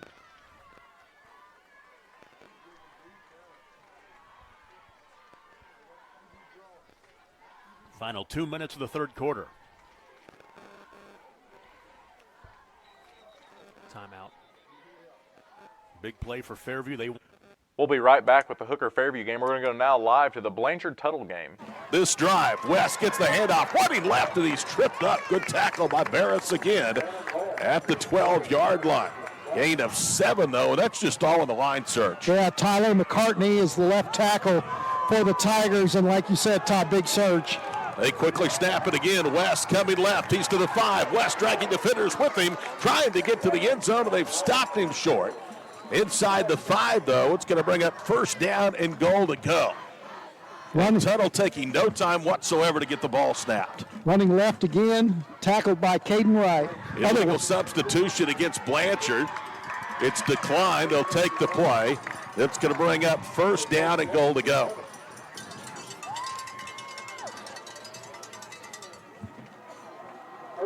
The ball will be placed at the 3-yard line.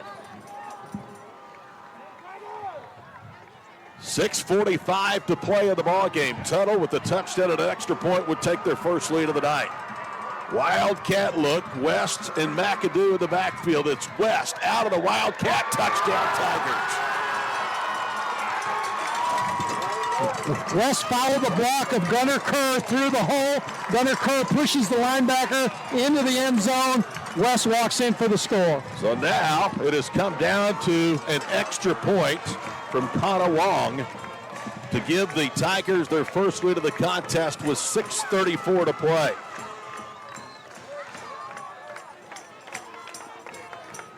Snap is back, ball is down, kick is on the way, and the extra point is good. He flirts with the right upright, but he's been... We're going to leave now and go to the other game of the week, the Hooker Bulldogs at the Fairview Yellow Jackets, where the score is 20-15 with just over a minute and a half remaining in the third quarter. Outside linebacker comes down to force the run. The slant outside's wide open, but good defensive play there by Hooker. They'll go for it on 4th down and 10. They look confused here. Oh, this formation might not be legal.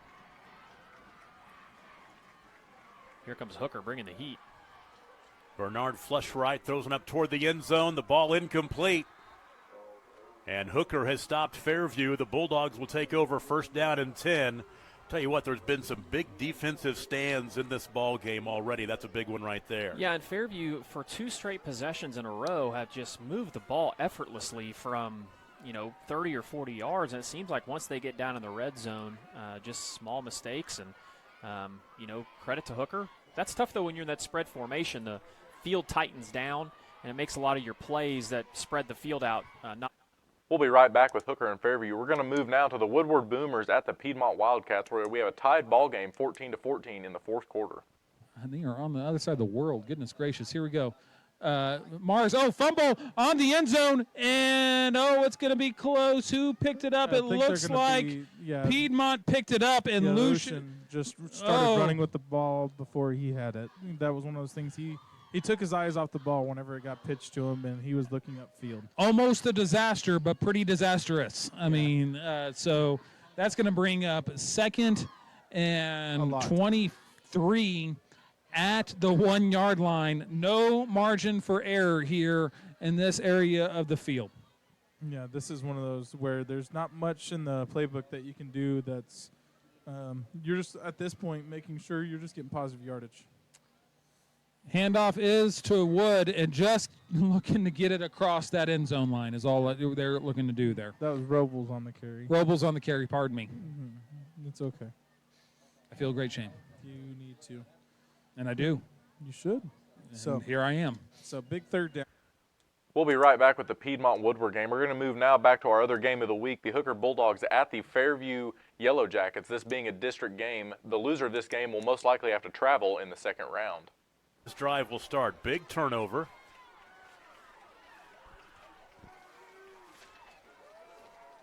And watch him go for the end zone here, or stick with that run game. Get you some yardage here on 1st down. Blake Perez lined up in that pistol behind the quarterback Bernard. Give it to him right up the middle. Perez stays on his feet down to about the 10, maybe the 11-yard line. Give him the 11, a gain of 4.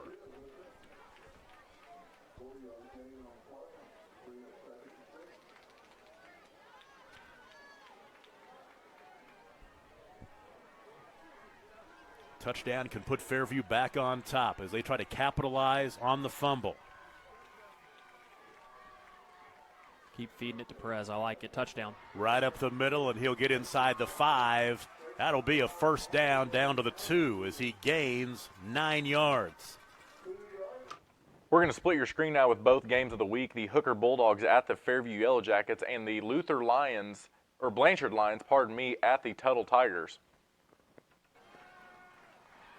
Oh. So on 1st and goal, they'll give him down to the 1. That's his 23rd carry of the ball game. 135 yards rushing tonight. Well, we've seen Hooker make a goal line stop earlier, but obviously, you know, if you're Coach Bernard here, you just keep giving the ball to 25, and eventually he's going to crack one in the end zone.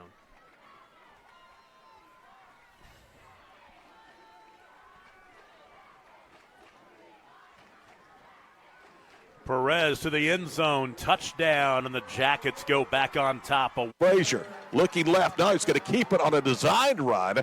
That was a read pass option. He's still on his feet. Look at that. He squirts out and gets almost to the 1 yard line. Nice push. The offensive lineman helping to push him over the goal line. Didn't quite make it, but great ball fakes too. That lead kind of option, just stick it in the belly, either give it to the running back or hold it to the quarterback. Is hard for Tuttle to decide who's getting the ball. Well, what a blessing Bryson Frazier is when you lose a guy like Carson Cooksey to injury. You come in to play one of the biggest games on your schedule, and this guy has been pretty cool. Oh, what a great ball game here. See if Tuttle can put the stops on Blanchard here. All at the 1 yard line. It's 2nd and goal to go. Low snap. Ball picked up by Laminack. Running right. Did he get in? He is tackled. The ball came out, but the official saying he was down. And he'll pick up a half yard as the ball advances closer to the goal line. It's going to be 3rd down. Clock has stopped momentarily. There's an injured Blanchard player on the field with 3:47 to play. It appears as if it is Laminack who carried on that play, and that is a huge weapon that would be unable to go. Immediately We'll be right back with Blanchard Tuttle. We're going to move now to the Woodward Boomers at the Piedmont Wildcats, where the score is 16-14 in the 4th quarter. Just short. Looks like he just went out on the went out of bounds at the 49 yard 49 yard line. Second and 1. So that's a well-designed run. Stretched the defense literally out to the farthest point it could. So let's see what this offense comes out with this new quarterback, which is still kind of mind-boggling to myself as well to you. So. I know, Pope had a little bit of a injury earlier. I think finally it got to him. Here we go. Handoff is to Emery going straight into the pile. They're going to mark him short. They're going to mark. Are they really? Yeah, I thought he rolled over a Piedmont player, but they're going to put this at 3rd and 3rd and nothing. The tip of the ball is literally at the 50. They need the 50. Yeah, they're gonna measure this. The refs are gonna measure this. Yeah, I was about to say. I was like, I mean, you need the 50. The tip of the ball is at the 50. This is gonna be if it's short by a link. Yeah, if it's short or a 3rd by, and a link. Yeah. So let's have fun with the chain gang coming out. This is one of the few times we've actually seen the chain gang come out to a spot. Are you ready? This is wait. Hold on. You have to. Oh, they pulled him back. They remarked the ball. I was about to start singing, that's the sound of the men working on the chain. But they took like a football length. They took a football length, yeah. So interesting call to respot there, but here we go. Twins on the right, Sheep in the backfield. Handoff is to Camacho looking to get something happen, and he gets what he needs. Needed about 3 lengths of a chain, got about 2 feet. Yeah, so that's a short yardage, bringing Camacho. So that was a good play, makes it get. We're going to go now to the other game of the week, Blanchard and Tuttle, where Blanchard has just turned the ball over on the 1 yard line. Tuttle will receive the ball with 3 minutes and 34 seconds here in the 4th quarter. Signed to Russell at the University of Nebraska.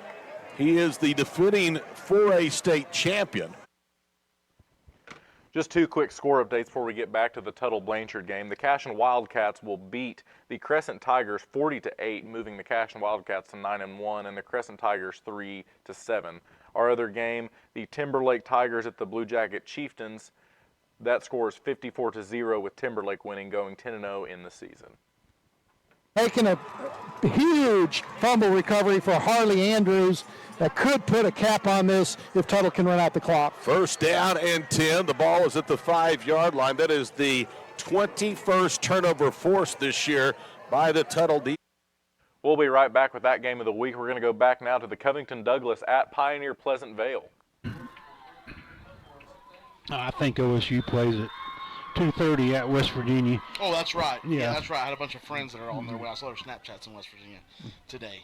Huh. You're right. I probably won't watch a whole lot of college football games, but I'm going to the Denver Broncos Dallas Cowboy game on Sunday. Are you really? Yeah, I'll be down in Dallas for that. That's cool. It'll be my first NFL football game. Wow. Hand off to Humphreys over the left side. He's off to the races.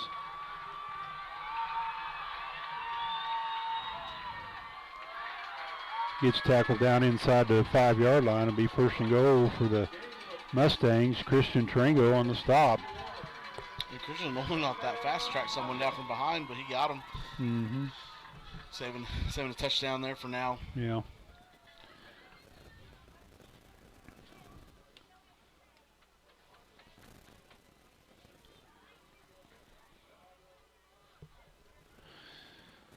First and goal for the Mustangs.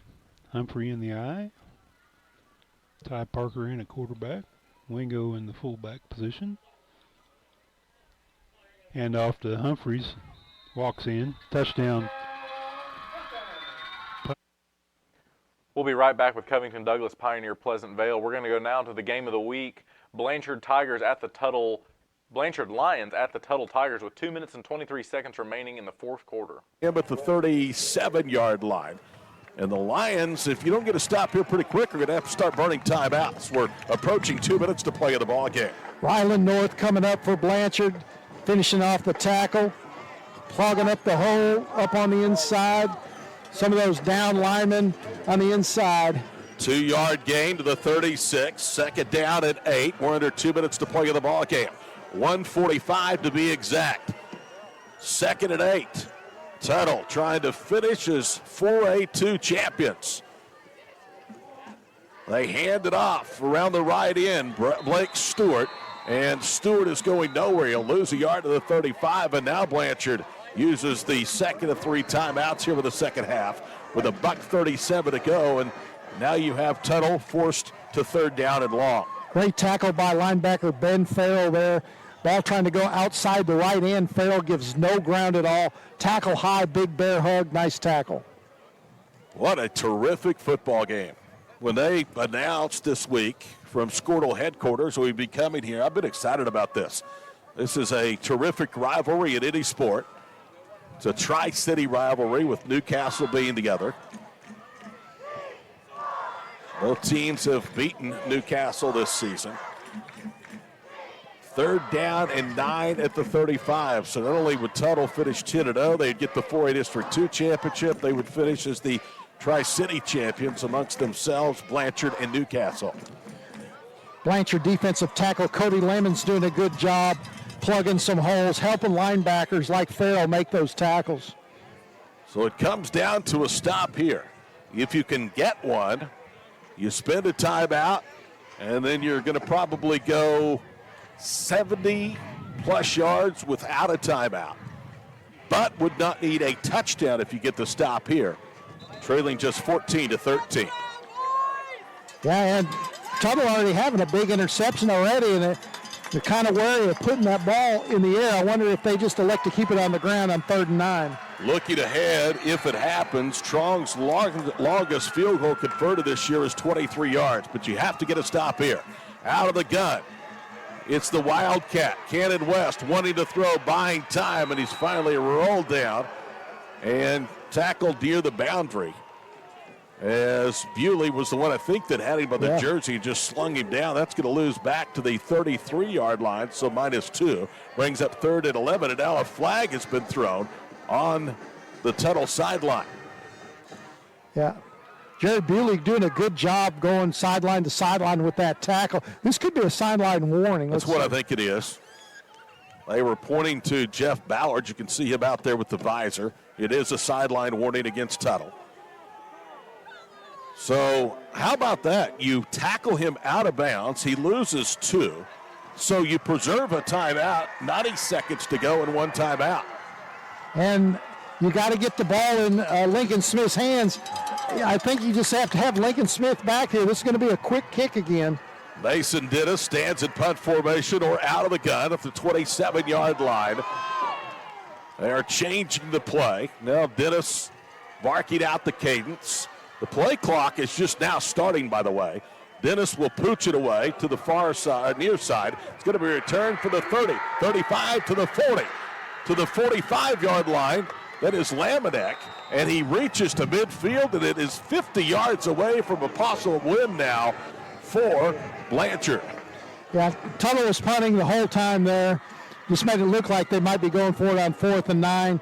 They've always done that quick kick. Great job by Jackson Lamanek to get back to be able to return that football all the way up close to the 50-yard line.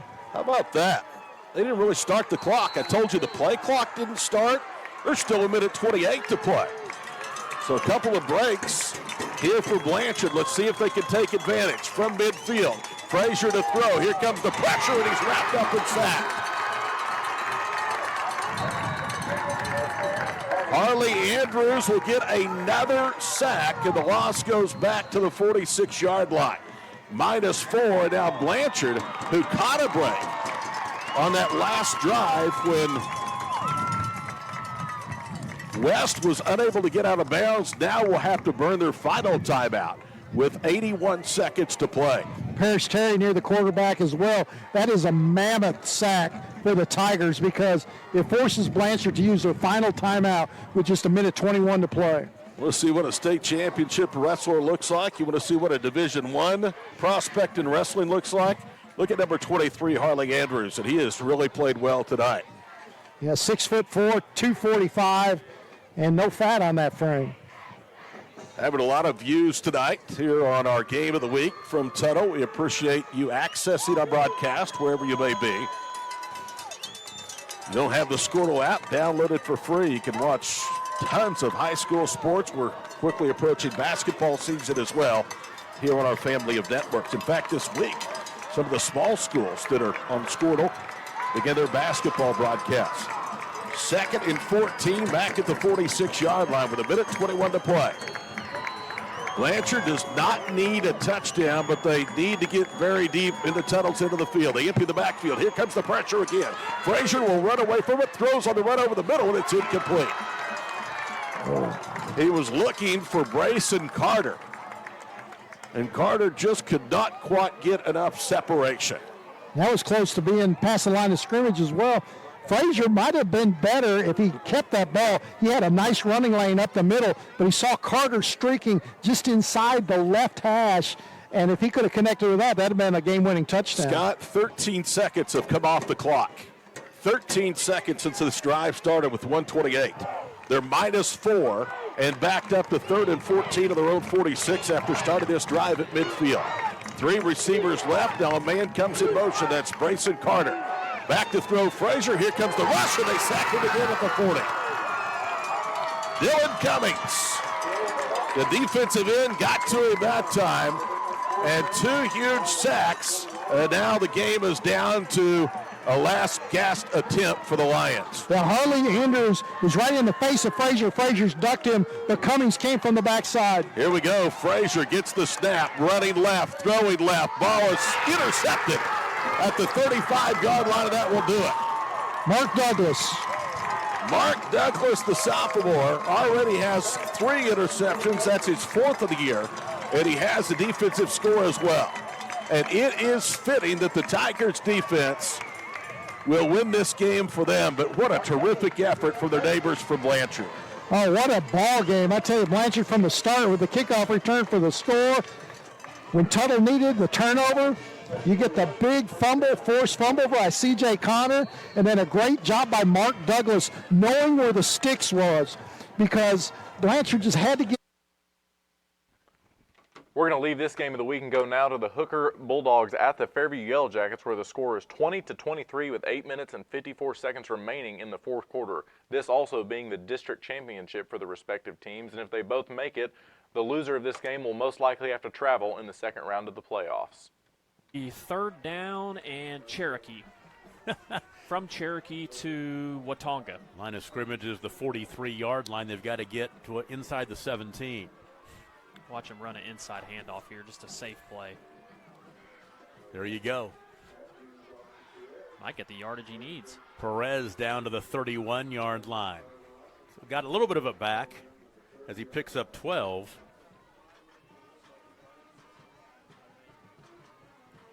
He's up over 150 yards rushing. 27 carries for 153 for Blake Perez. Now it's 4th down and 15. You know, in the way the field position is here, I don't know if they quick kick or if they go for it. Bernard's a lot like these current coaches that aren't big believers in punting it, so they may go for it here. You know, the game was a lot different than it was back when we played. Back in the good old days, right? 4th and 15. This would be a huge conversion for Fairview. They're going to blitz him. Left side, there's a man open down there. The ball is, did he make the catch? No, he just, and I think he was out of bounds anyway. Incomplete.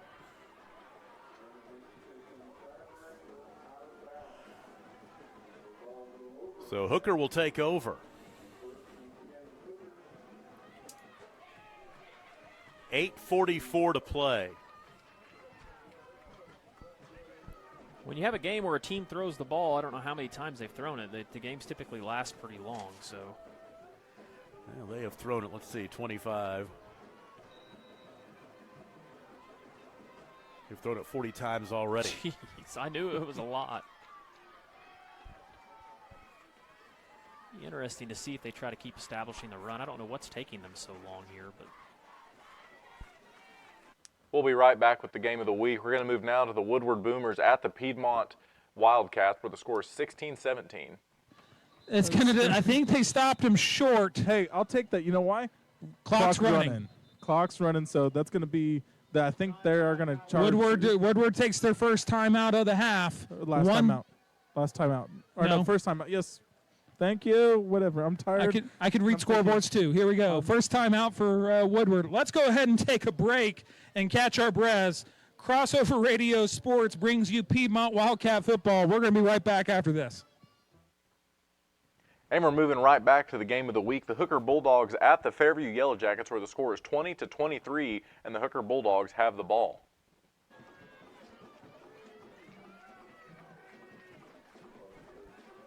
Looking left this time. Got a man. Oh, good defense. In and out of the hands. Zach Hidalgo, but I'll tell you what, there was good coverage, and that was Brant Strader again. Strader and Ramey, both of them there. You know, and that's a situation where you're beat, and coaches teach you to rip the ball once you see them get it in their hands, and great job defensively there by Fairview. Now 3rd down and 10.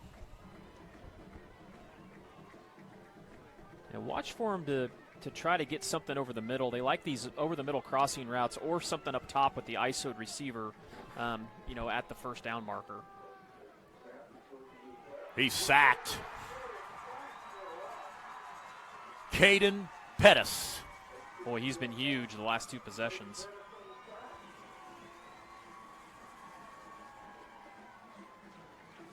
Caden Pettis had a couple of sacks in the season coming in. I think he's got at least 2 tonight. The loss back to the 26. And we have somebody that's going to punt it.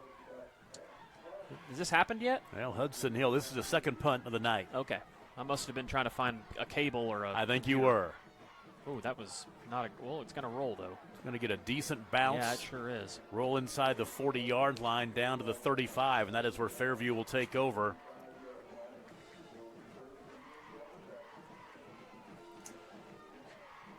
So Fairview will take over, 7:43 to play.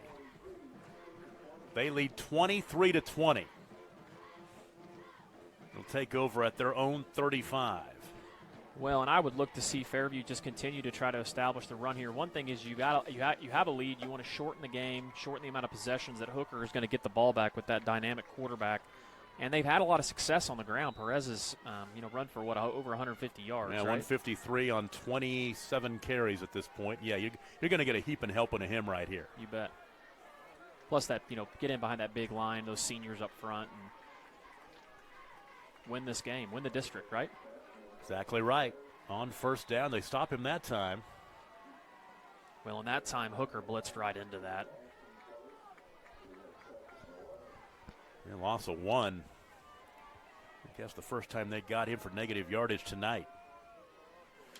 Let's talk about that offensive line for Fairview. Ethan Wallace, Caden Pettis, Sawyer Hutchison, Riley Nelson, and Bowden Miller from left to right. Second down and 11. Empty here. Watch for him to throw the ball out in the flats here to Perez. Something short on an out route.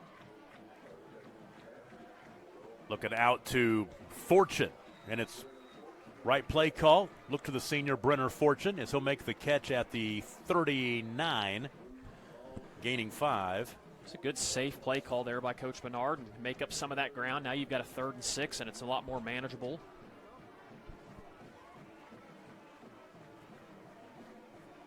Third down and 6. Clock is a factor now. 6.5 to play. Look for him to go to Perez twice here. You can get 6 yards from him pretty easy running the ball.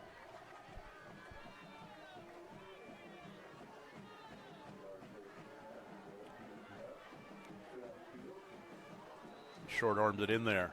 It bounced into the intended receiver. Incomplete. So now 4th down and 7, and Fairview will punt. Some score updates for our other Skordle games this week on the Paydirt Show. The Chandler Lions will beat the Prague Red Devils 48-14, moving them to 7-3 on the season. Chandler is currently in a 3-way tie with Crossings and Jones in that district for the district championship.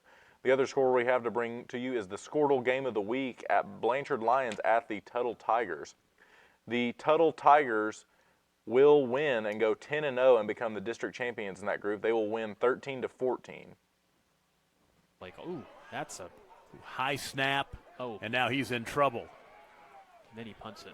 Right decision. You get off a pretty good kick. It's going to take a goodness. great Fairview roll. This is a big break for the Yellow Jackets. Well, down to the 16-yard line. Wow. What was a bigger break is I don't know if you saw Bernard make that catch. That snap was well over his head. A heck of a catch there by Bernard. My goodness. They'll mark it down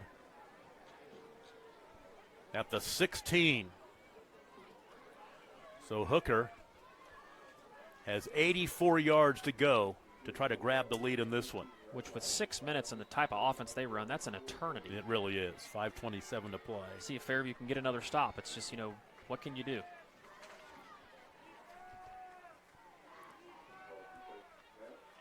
Parker. He'll be sacked. They get to him again. Yes, it is. Huge night for Pettis, Caden Pettis, the defensive end. Well, they're just teeing off now, too. If you're Hooker, you might look to go, on maybe a double count or a hard count of some kind.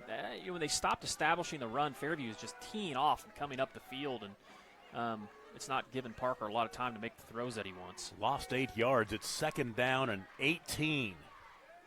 Hooker going backwards. He's chased again. Parker looking down the far side of the field. He throws from the left over to the right. Boy, he showed his arm. It's incomplete. Great coverage.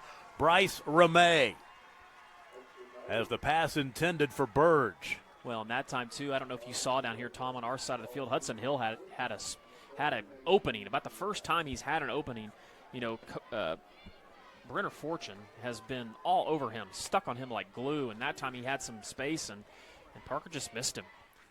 So now 3rd down at 18. Clock is stopped. 5:10 to play. So if they don't get it here, they could punt it away, thinking they're probably going to get the ball back if their defense can make a stop. They're bringing in a few people into this tighter formation to maybe help on some chip blocks. It's kind of an interesting formation because They usually are more multiple than this and spread more. Parker rolling left, Oh, looking goodness. back to his right. It's picked. Huge turnover, another big turnover. That's Bryce Ramey. Another huge play by him. That's his second pick of the night. And I'm not sure I really know if that play was scouted really well by Fairview, or that was just a completely ill-advised pass on Hooker's side. But, man, what another great big defensive answer for Fairview. And you got to punch it in here if you're Fairview. You got to get some points on the board in this game. So Fairview takes over deep in Hooker territory. It's 1st and goal at the 9.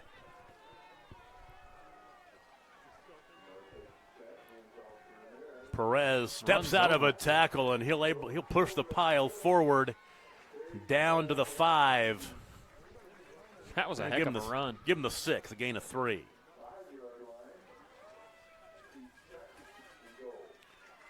So 2nd down and goal just outside the 5. This could be the money drive for Fairview as they try to win a district championship.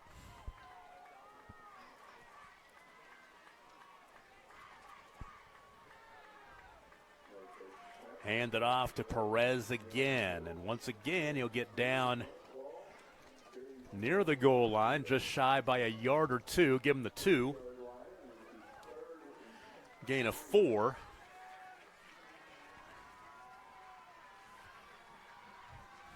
Big turnovers tonight for Hooker. I like what Coach Bernard's doing, too, taking his time to get the play in, shorten the game.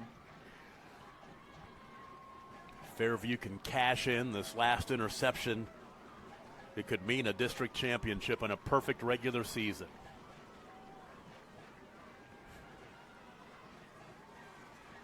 Third down and goal. Going to throw it this time. The slant, incomplete. You're right. It's deflected at the line of scrimmage. Now it's 4th down. Well, they were bringing the house that time, too, Hooker was.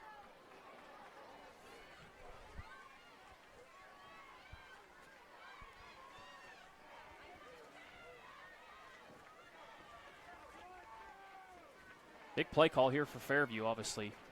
Look for him to roll Bernard out one way or the other and see if they can't get Perez in the flats or even Hauk over the middle. We see Hauk block a lot. Be interesting to see him over the middle of the field. Well, I will tell you this, if Fairview doesn't score, it will be, and Hooker comes back to win this game, it will be an epic 90-some-odd yard drive if they win this ball game, and a timeout called by Fairview.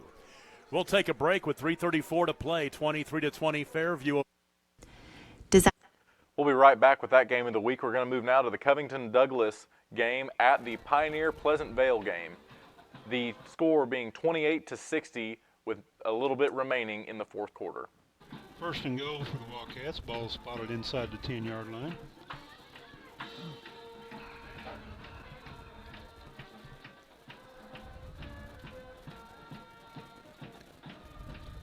Congratulations goes to the Pioneer Mustang, two-time winner of District B7. They'll host a playoff game next week.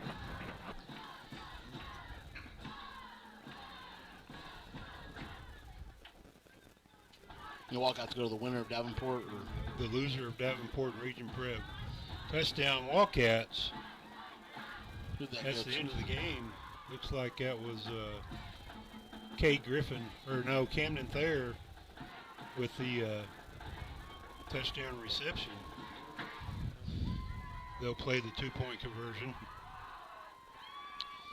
Although, even though there's no time on the clock.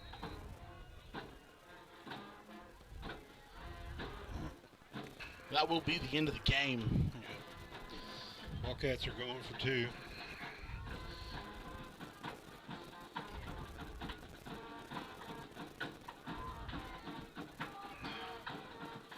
PAT is no good. That's your ball game, folks.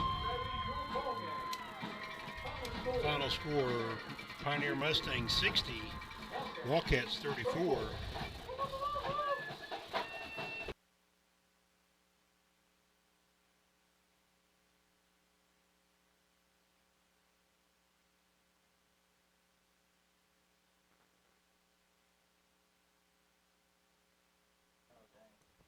we're going to go back now to the game of the week, Hooker Bulldogs at the Fairview Yellow Jackets, where this is their district championship. It's going to be a targeting. Slow to get up. Is that Burge? No, that's 24. That's, it's Hill. Yeah. It's Hudson Hill. He got hit in the head pretty hard there. That is the best receiver on this Bulldogs football team. Hudson Hill, 60 catches for 949 yards coming in. He's up over 1,000 on his season after tonight. A year ago, he had a big year as well. 41 catches for 904 yards and 13 touchdowns. So you hope he can get up and finish this game. Well, first things first, you hope the kid's okay. But second thing is I don't know if you recall, the last scoring drive Hooker had was helped out by a personal foul penalty by Fairview that kind of jump-started their drive. And obviously, situation where you have them backed up in the end zone, now Hooker's going to have a lot more space, a little more freedom, kind of spring forward. So hopefully that's not the situation if you're Fairview of what occurred in the last drive before. Well, this will get him out 1st and 10 at the 18-yard line. I believe he'll be ejected from the game, too.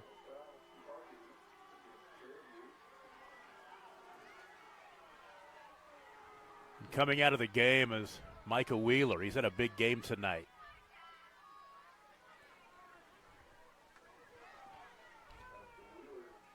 That's another thing to look for, too. Obviously, in a situation where losing a player in your secondary is always a big deal, but especially in a game like this. So number 24 checks into the game for Fairview.